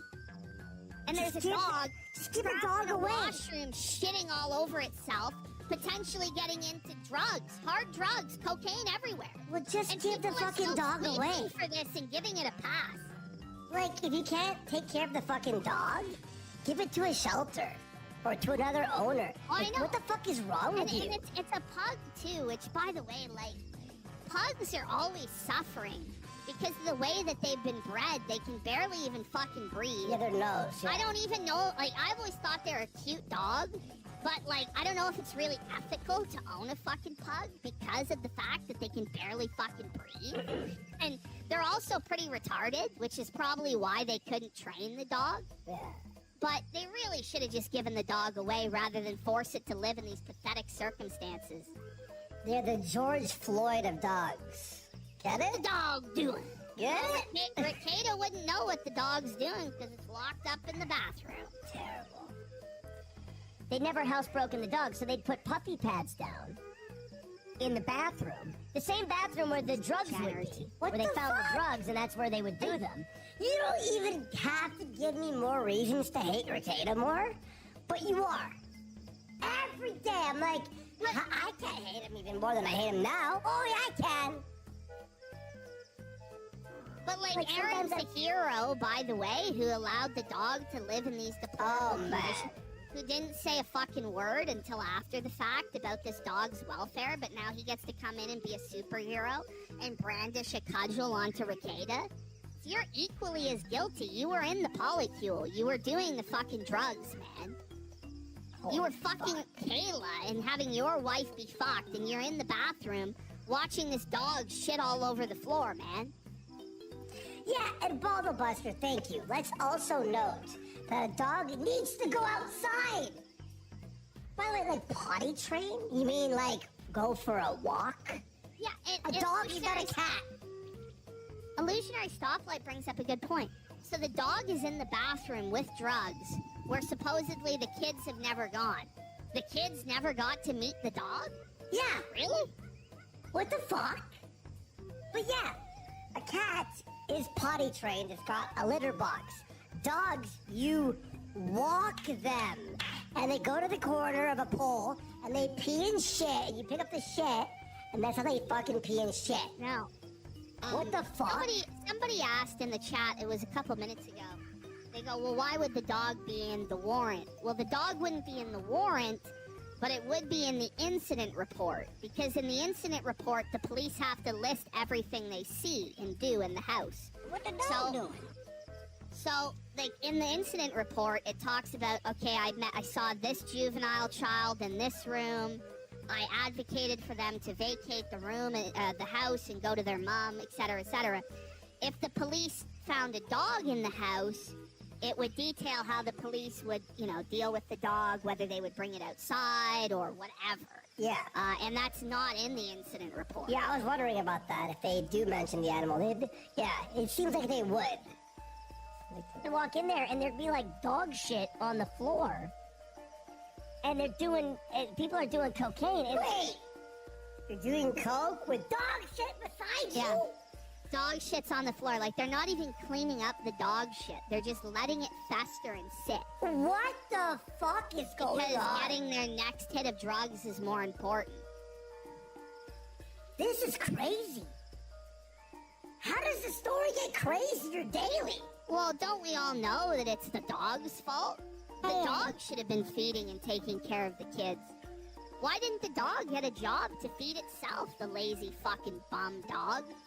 Is this the next line of defense from the Jannies? Where does it end? It's like, guys, this is fucking disgusting. Come on. It's a $900,000 home. Can we not have the dog shitting on the bathroom floor? Jesus Christ, your shit. That really did annoy the piss out of me, but, I didn't hear about It annoyed the piss out. It annoyed the piss out of you. Are you fucking kidding me? It annoyed you. Pissed. It wasn't that it was, like, depraved and disgusting and you had to do something. You were just annoyed. Oh, but Nina Infinity, it's our fault. Yeah. It's our fault. Animal abuse, child abuse, fucking... Why didn't he at least clean up the dog shit? Instead of letting the dog stew in a fucking room all day in its own shit and piss. Pray for Rekietas. What a quality of life this animal had, having to stew in its own piss and shit for probably Hi days Shefty, at a welcome to the time. stream. We're watching some Nick Rekieta clips about him. Fucking dog. Yeah, and by the way... we still don't even know if the dog's alive or dead. And now we've got them on a bond where they can do coke and drink more. We got the fucking April possibly there. We have all this shit. We have no one apologizing. We have them, in fact, defending their actions and blaming the fucking church. But still pray for them? Shut your fucking mouth. All of you. Nose guards. Die. Bad. Die in a fire. You bitches. Fucking bitches. Why? What's the grift, by the way? I asked Ashton is there money in defending Rekieta, a fucking bum whose YouTube channel gets 1/20th of the casino numbers now? I know. Are you fucking kidding me? Why? It's all just a big conspiracy where they all defend each other. So they're sitting in the group chats. And it's like, well, if one of us gets attacked or one of us falls, then we have to defend each other. And so it's like this protection, like, racket that they're in. Racket? Kind of like the mafia, where it's like, well, if we have loyalty to Don Baldo and Don Quartering, then they'll protect us when people fuck with us. Yeah. I mean, in the police report. Yeah. So now I'm worried that poor Sonny might, another one. Oh my god. Oh, no one bites the dust. It's fucking animal. The dog's alive. It's really bad. I'm pissed. No, everybody we were talking fucking pissed. Like, it's really, really bad. It's really bad. I'm disgusted. Imagine having the money and the opportunity that they have. Just give the dog away. Choosing to spend your time in a shit-encrusted, piss-filled washroom, snorting cocaine next to a hungry dog. Give him the chair. Seriously. Seriously. So, like, I hope Nick gets better. I don't give a fuck. How about that? At a certain point, I really don't care if he gets better. I just hope that the children are okay and that the dog is okay. No, but Ash, it's not our responsibility to care if he gets better. It's his responsibility. I know. But the blame and the responsibility keeps getting shifted to everybody else. The point we're gonna blame it on like something without sentience now. Was Eric July telling the dog to piss and shit on the bathroom floor? It was Eric July's fault. Telepathic communications with the pug to rape its mind into doing this? I am like... Because you know me, I'm an animal lover, and it's just like... Fuck Nick. Put him in... How about this? Lock him in the fucking bathroom for years. And let him shit on the fucking floor. And deal with and live the same way. Here is trying to say that we're all being retarded and we're acting like he molested them or he something. He probably did! I mean, I'm not going to say I'm joking. But I mean, they are charged with child abuse and neglect, pal. So Who the court said this? views it... It's just some guy I've never seen in here before. Retard! But the court views it as serious enough to bring up charges. The children were going to their church saying they were hungry, they weren't being fed, they were stinking. There's a dog being left to its own devices to stew in its own piss and shit, locked in a washroom all fucking day. I'm sorry, I think people have a right to be fucking pissed, and the state has a right to bring charges, as they have. So, I don't know, I think that's fucking retarded, buddy. About that from time. What do we have here? Alright, so this is Aaron basically laying out, we may not watch all of this, but he's laying out that the plan was for the Imholtes, him and April, to be moved into the other house the Rekietas have next door. So those of you who don't know, the Rekietas have two homes right beside each other. And the plan was to move Aaron and April into the other home, and that then as a polycule, the four of them, in a, like, cock relationship, all four of them would raise the Rekieta children, and the Rekietas would also raise Aaron's children when they came over. And Aaron claims that he told them this was fucking delusional. His ex-wife would never accept this. People in real life would never accept this. There's no way to justify it. He was right about that, if he said that. Now, and by the way, it's too, it's like, oh, we're gonna raise the kids? No, there's no raising of kids. Like EVS, like Ethan Van Sciver would say, the 16-year-old has to raise all the kids while they do drugs and don't have orgies. What this is a sex cult. A sex cult, yes. With Rekieta as the cult leader, convincing everybody, because they're fucked out of their mind on drugs, that it's a good idea to sacrifice their whole lives for him and their children, all on the altar of, like, sucking the baldo. Which is wild. So let's hear him out here. At the time, like, how do we tell our families? How do we tell our friends? It's like, there's no fucking way. People are saying, what about those people? And that's what Secret Agent Orange says is right. They kicked their own family out of that house. So that house is, like, partially owned by the trust or whatever. So, like, family is supposed to be allowed to stay there when they're on hard times. Yeah. The Rekietas threw their extended family out of that house so that the cuckolds could come in and live in that house. So they could have their polycule cult. Yeah. That's retarded. Hey, leave the... Oh, my God. People that they kicked out of that house. April and I were supposed to move our family into that house. Wait, let me hear that again. I gotta hear that again. Families, how do we tell our friends? It's like, there's no fucking way. People are saying, what about those people that they kicked out of that house?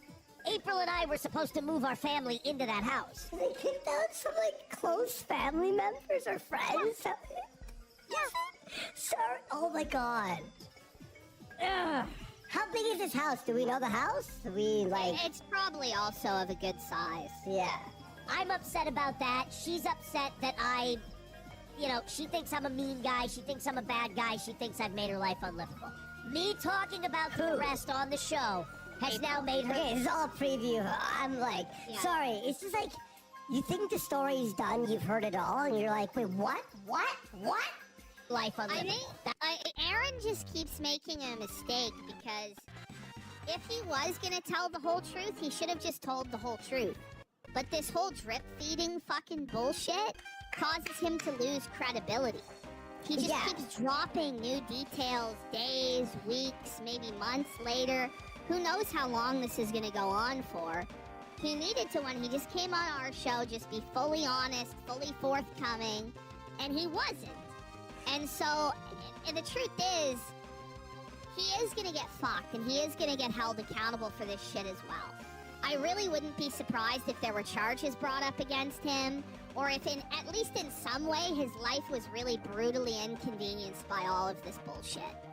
Guaranteed, because he's just handled it in the stupidest way possible, to tell you the truth. Yeah. He really shouldn't have fucking said anything publicly. Would have been probably his best bet. But if he was going to, you need to just lay everything out exactly as it was at first. Because now it's like, where is the credibility on this cuckold? Yeah. Where is... That's what she said. And I said, speaking of children, I said, if you had been home with the children and I, this wouldn't have happened. $2 says, April is a little nicker. No, that's not... Hey, nothing on the Streamlabs or PayPal, by the way. Let's go ahead and put that up this morning, huh? Go ahead and throw a few... You're not even... So you reveal to the whole world that you're a baldo licker, you're a cock, you're a fucking bum, you let the dog piss and shit all over itself, you let children go hungry and stinky, and even after all of that debasement, you just can't even make a buck on PayPal. Bucks in.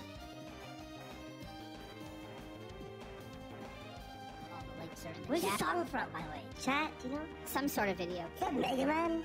BJ with $10 says, April could do a one-on-one intervention podcast series with her friends, Keanu, Flashback, Matt, Lila, etc., but not Aaron. Yeah,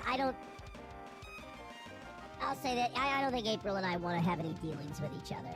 I'm a little... people think I'm sore about the way the disco thing ended. You gotta remember, I wrote to them and said, I'm not coming back. This has gotten too complicated. It's too weird.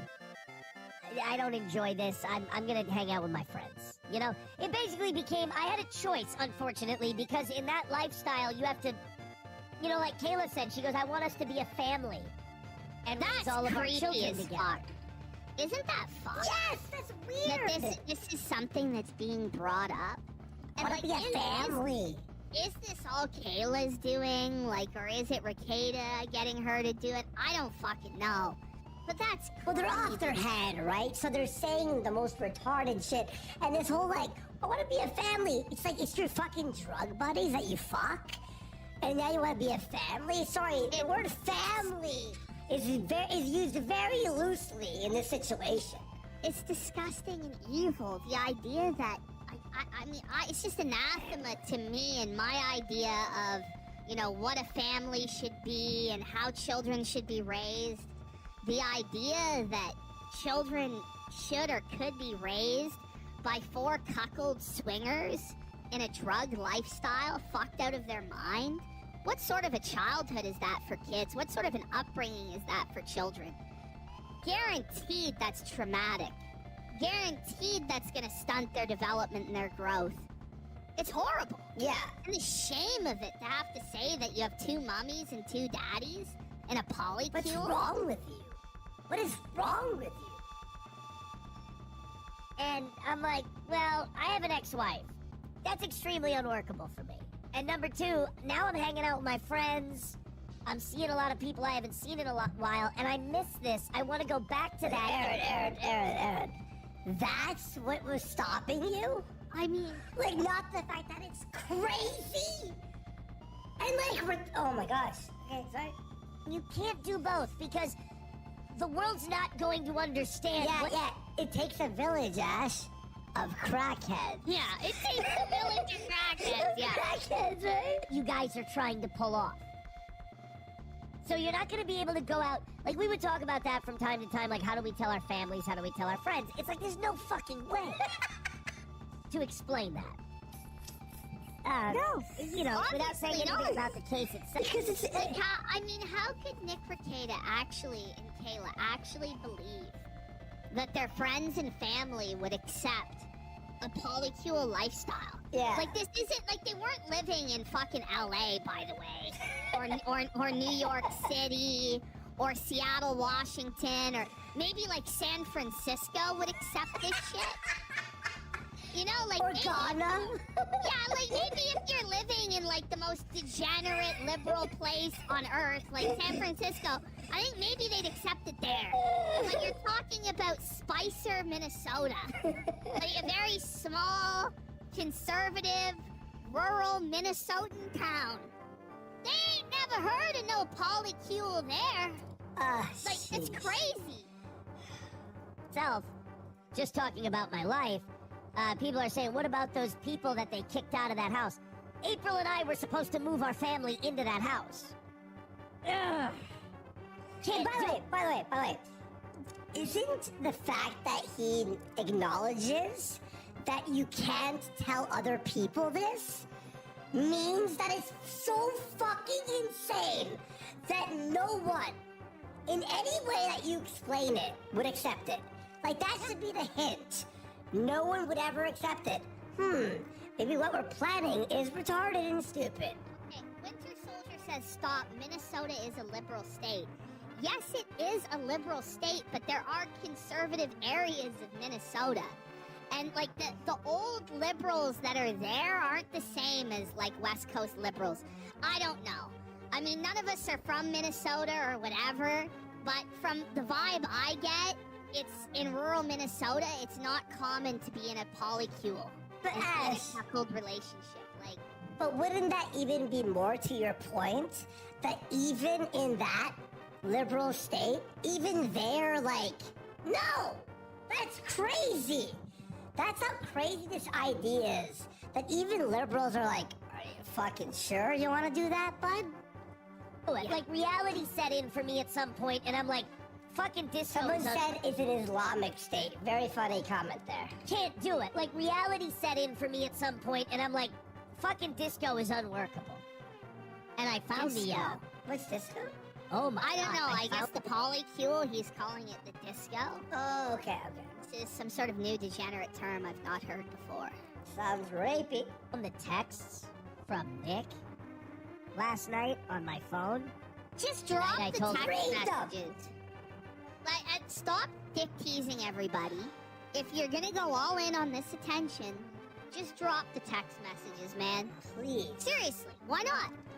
Why won't you? You want to be open and transparent about everything, but I'm gonna guess there's stuff in those text messages that incriminates him as well, or that he wants to control the narrative on. And right now, he's lucky because Rekieta isn't able to counter any of the stuff that he's saying. Yeah, or he'll So be fucked, yeah. Rekieta can't introduce his own version of shit that brings us closer to the truth, because when he goes live, he might fuck himself. Straight up. So Aaron just feels no need to get all these text messages out there. But if he wants to be forthcoming and totally honest, he should drop all the text messages. I'm like, I don't think I can do this anymore. I'm sorry. It was worse. Like, whatever I told you guys, it was way, way worse. What? Did you hear what he just said, Ash? So whatever he's told us, it was worse then. So why don't you tell us just how bad it actually was? Part 2. Instead of being a lying attention whore telling half-truths. Aaron has to come back onto the show. And Well, he may honestly have to fucking come back on. Yeah, yeah. Explain this shit. I'm gonna DM and go, if it's worse, we need to know now. Just tell us. We're gonna be angry and we're gonna scream at you a lot, but it's worth it. Trust me. Chat, would you watch it? Than what the way I remembered it, to be honest with you. Holy shit, wow. But, yeah, I don't think April, if there was this one-on-one intervention podcast series that BJ's talking about, No, so first of all, I don't... So Guy Fieri here says, you guys snaked him, I don't know. Is it us that snaked him? Or did he snake us by not revealing the full truth like he said he was going to? Yeah. See, that's where I have a problem. Is that he didn't tell the whole truth to us like he promised. And then we He found out snaked more us shit by after. lying and delivering half-truths, and then he's like coming out with other stuff on other shows that he didn't say on our show, and on his own show, like milking this for everything it's worth. So it's not a question of for him getting the full truth out there, one time for all time, the truth will set me free. It's more, how do I ride this gravy train for every last dollar and crumb of clout I can, at the fucking risk of discrediting my own testimony against Rekieta? And that's what I have a problem with. So I don't think we snaked him in any way at all. He snaked us by not delivering what he promised. I think April's In fact, interested in it was any of it right you now. who snaked me, Aaron. By the way, I had 2 people DM me. Thank you for sending me the Nina Infinity link. We really appreciate it. Thank you so much. But she doesn't want to talk to me, and I don't want to talk to her. I'm very sore about the arrest because it has put me in a funky spot. By the way, he understands. He understands why we're doing or saying what we're saying. He's not delusional to think that we're gonna hear these stories and go, "You rule. We love you, bud." Like, he knows what the fucking deal is. He's not that retarded. He's retarded, but he's not that retarded to the point where he's like, "We're BFFs now, right, boys? Let's go for a beer." You know, Kung Fu Wang has a pretty interesting take here in chat on Rekieta. He says, I would never condemn someone for having success or even being born into success. But I will absolutely condemn them for being retarded enough to throw away a traditional family structure, $2 million homes, and a steady career in favor of some lizard-brained impulse to indulge in the most base of human depravity, and I will quadruply condemn them for harming innocents to achieve their selfish desires. Fuck anyone willing to defend this nightmare, especially Aaron the Martyr. This thing where they're like, Aaron, all the talking you've done, it's made you a target, this and that. At least Number one, I already was. You know, anyone who thinks Aaron made himself a target. No, I don't. But the dog was living with Nick right now, I'm so... not gonna say too much. I'm not it's okay for running now. my fucking mouth.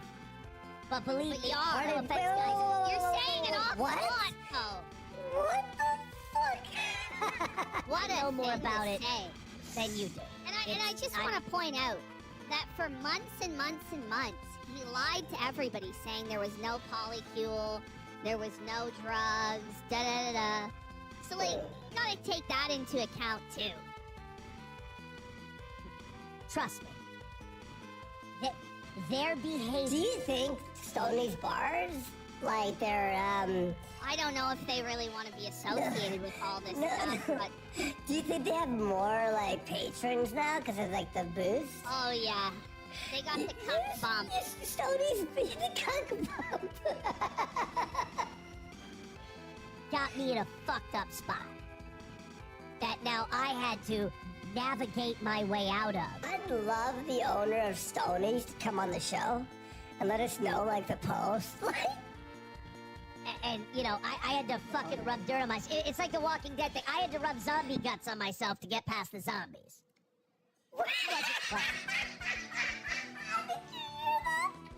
Listen, what is wrong with this guy's brain? I had to do coke, and I had to fucking be in this orgy to get the fuck out. Like zombies. So I'm upset with her for that because I warned them. I said all these things. Whatever. Moving on. Yes, extra large. I'm upset about extra large there is. that. She's upset that she thinks I'm a mean guy. She thinks I'm a bad guy. She thinks I've made her life unlivable. Okay, fine. That's okay. My whole thing became there ain't no good guy, there ain't no bad guy. There's only you and me, and we just disagree. So, by the way, like, that's a pro wrestling, like, line that he's using to, describe his marriage. There is no good guy, there is no bad guy, Roman Reigns MD guy. Like, I don't know if you want to paraphrase wrestling to describe your marital status. It's a bit cringe, but just saying.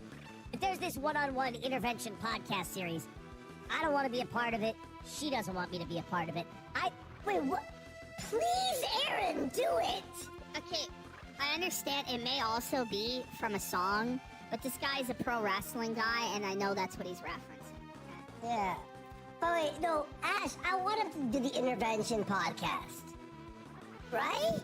Yeah, I'd kill for that. We need the intervention podcast. Is April going on an intervention podcast? There's no way. If she is, that's gonna be wild.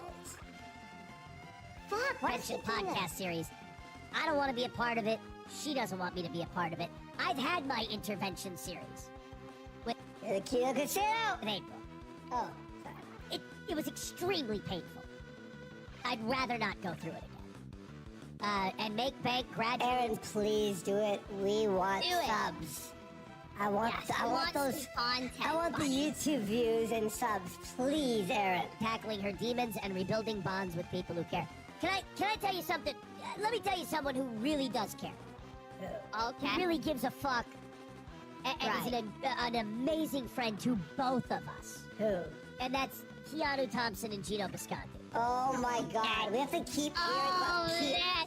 We have to hear about these irrelevant nobody hacks who all think they're Opie and Anthony like every fucking... No, wait, no. How about this Opie and Anthony hack? And this Howard Stern ripoff. They're my real friends. Look, I don't know Gino. I've seen Keanu on his show. Apparently, she felts him all the time on the show. Keanu. Okay. You know, Gino ain't got money. Is this true? I don't know Gino. I don't know who that is. Unbelievable friends to both. You know, Gino and Keanu are the walking evidence of what can be when there's a breakup and how to handle the friend thing. What? If I ever told Keanu in a million years... Did they break up? I thought they were getting married. So no, him and April have divorced, right? But these friends are still friends with both of them and have managed the perfect way to... Honestly, are we really going to go through this? We might move on from this clip. I love this. Alright, we'll go a little bit more. Chat, what do you all think? There's one other Aaron clip. Someone goes, what the fuck? Okay, do you want us to move on? I'll do a poll. I'll let it play and I'll do a poll. There's one other Aaron clip to do. I think let's do the next clip because we've already got from this what the main point was. Which is that there was, the four of them were going to raise the kids together, and it was crazy. But you don't like the drama between Keanu and Gino Bisconti? I just don't give a shit about that, and I don't think anybody else does either. And then we also have a lot more Rekieta-related stuff to get through as well with Barnes and the Locals Co. Okay. Look, there's a lot of material here, and we're already 2.5 hours in. I can sit here for 8 hours watching this and shitting on people. It's awesome. I saw that something made Kiwi Farms... Who is this? Did Johnny change? Did he shave his head? It's not the same guy. Who is this guy? Today, just before I got on. Yeah. Does he have a new co-host every day? Why is it that all of his co-hosts have the cuckold phenotype? I don't know. I don't even know. This guy has no features minus glasses, by the way. Yeah. Something made, Patrick, I know it's a different person, obviously. Kiwi Farms that, I talked about it today. I swear to God, I thought I've talked about this before. Hot goss. I didn't think it was hot goss. No? No, I didn't. I thought I'd mentioned it before. Can we just all admit that the phrase hot goss is incredibly cringe and gay? And throw it in the trash. Just throw it in the bin, diddler da. The hot goss! I hate that. The plan was, during our degenerate polycule that we had when we were doing disco. Yes. Sorry. The degenerate polycule. Is disco coke? Having to admit... Yeah, disco is coke. I've now learned this from our chat. But, imagine you have to admit to people that you were in a degenerate polycule. As though there is such a thing as a wholesome polycule, by the way, but holy. It's just so sad. When we were doing disco, that April and I were going to buy the house next to Nick and Kayla that their trust owns. That was the first time I heard it. Really? Yeah. Okay, I thought I mentioned it. What? Yeah, I was like, holy. So that they were gonna buy that house. No, he knew? This guy knew? He knew that also. Interesting. So, so it's not even that they were going to be moved in and be rent-free on the Rekietas charity or whatever in that house. The plan was actually for them to buy that house. Which is interesting to me because it contradicts his insurance story even more. It's more likely that he set that as the new address because his plan was to close on that property when he could. To be fair, the address was actually Rekieta's P.O. box, where people send in, their gifts or whatever. Fuck. Yeah, and Kayla, Oof, you were going hard. Yeah. Because I remember Kayla would say, I want us to, raise our children together and this, that, and the other thing. And This, that, and the other? By the way, if the house is in the trust, how could he buy it also? Wouldn't they need, like, the signing off of fucking the Rekieta parents? Something doesn't seem right, or the signing off of whoever manages that trust in order to sell that property. Maybe to the polycule couple. Like, something doesn't add up with this whole story, man. Well, the only thing that could add up is they were just so high on coke that they were just saying, "Oh my God, what if you move there?" You know, like you're like on coke, you may say some ideas that are retarded. So yeah. That way, and like my thing is like. Yeah, Coke plan. Those, I remember those. Smart skis on the nose, yeah. I think it's Coke plan. When you're in the throes of it with somebody, you're like, you know, especially if you're an emotional fuck like me. Yes. And you're like, eyeballs, what you think is eyeballs deep in love. You're like, yeah, that sounds wonderful. That sounds great. But at the same time, my marriage was love falling with the fuck another man's wife. Like, it's so grime. This is really fucked, dude. Yeah, let's finish this. Like, it just, like I said, April was going this way, I was going that way. And you were kind of, you were not quite veering yet. It was veering. Yeah, it was a little veering. I would say after Easter. Okay. Started veering. Yeah. And even before that, we were fighting about drugs. Yeah, we were fighting about drugs before that. But, we were gonna make that all right. I lost them.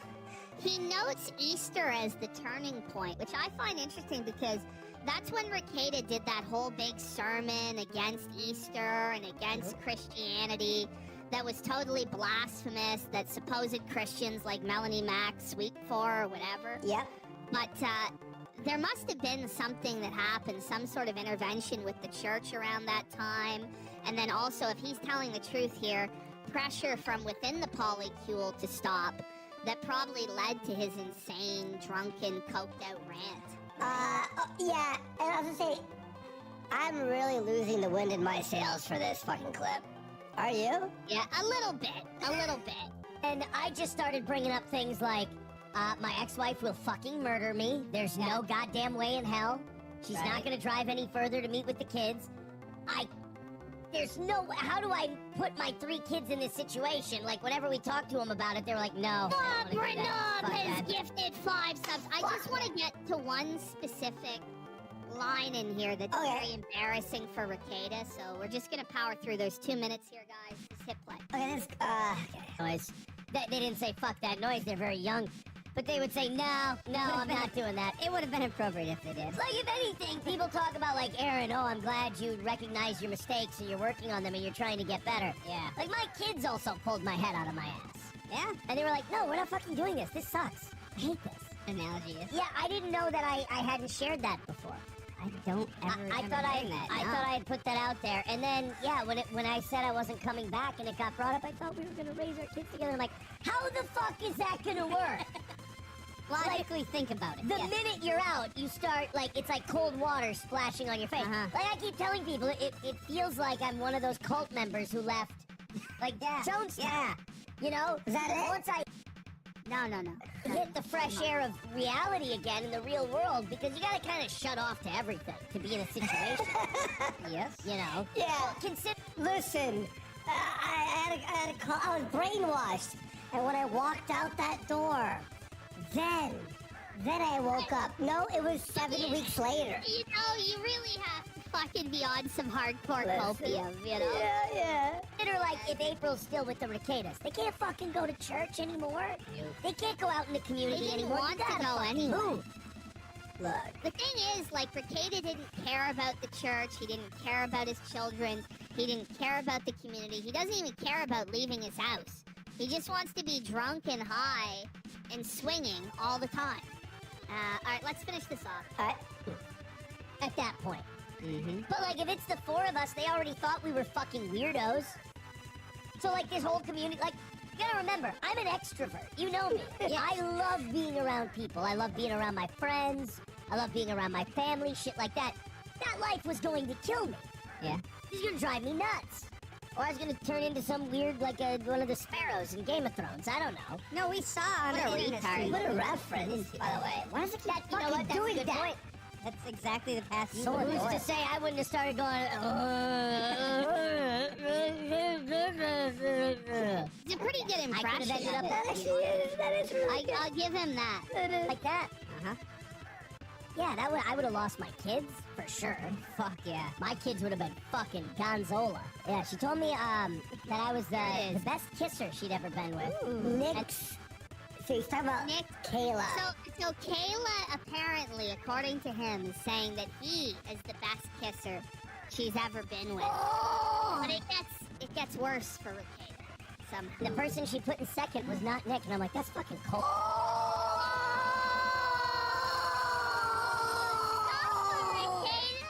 Rekieta, not even the second best kisser she had been with. Are you shocked? Not really. Maybe it was one of the black It dudes. was it Drexel? I have a feeling it was Drex. Yep. Oh, bitch. That's fucking Which lips were you kissing? So that's what I wanted to get to. That was worth it. Oh, by the way, in the We're at the end of the stream.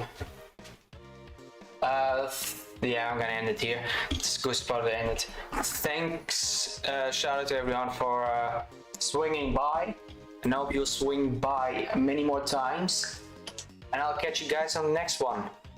Let me send you off with a nice, chill, detractor style sound clip. No, let's do a soundtrack instead.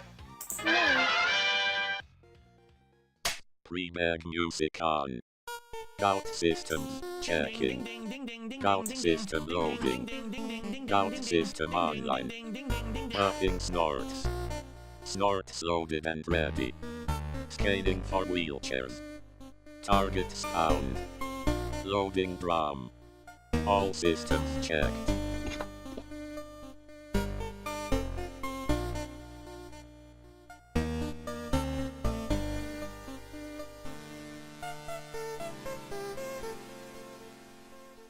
You're a late guy with two names.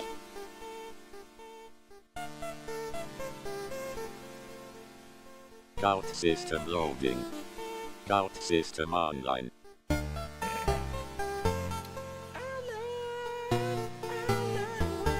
He beat you with his flashlight and talks about his giant snake because he's insanely close up. Like this. Gout system Like this online. is the thumbnail of the video that he makes of me. Like this. Like you can see the boogers in my nose. And you can see like, hi. A decade of failure. Hi. How are you? Right? Fuck you and your mother. Really. Fuck you and your mother.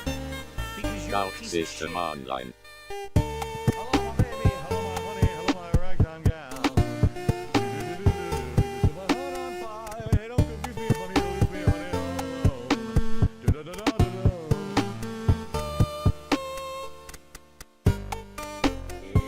It's Philly. Oh, it's Philly. I only leave my house once a week. I want you to think about that. You all are getting fucked. You're all getting fucked in the ass. You're all Gout. getting fucked in the ass. Every single one of you. Time for some chili dogs. I'm the one who operated a successful YouTube channel. Me. Ree. Gout. You're milking a human. Mutated monster comes for me. I wonder if he likes Mr. Music G.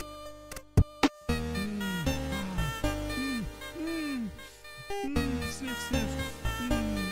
Gout system online.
Gout system loading.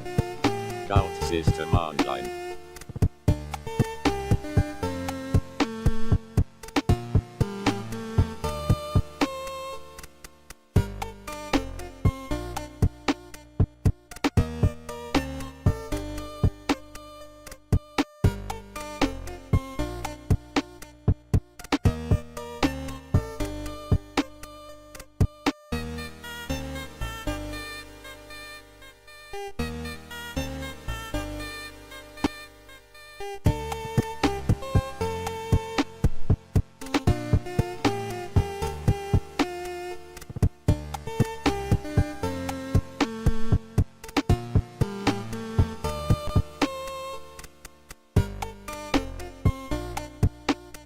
Gout system loading.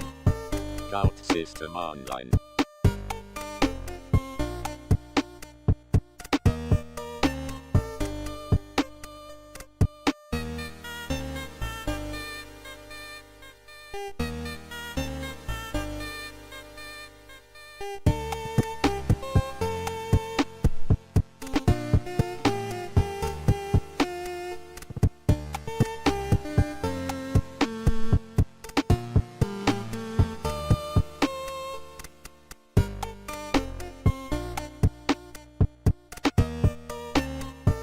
Gout system loading. Gout system online.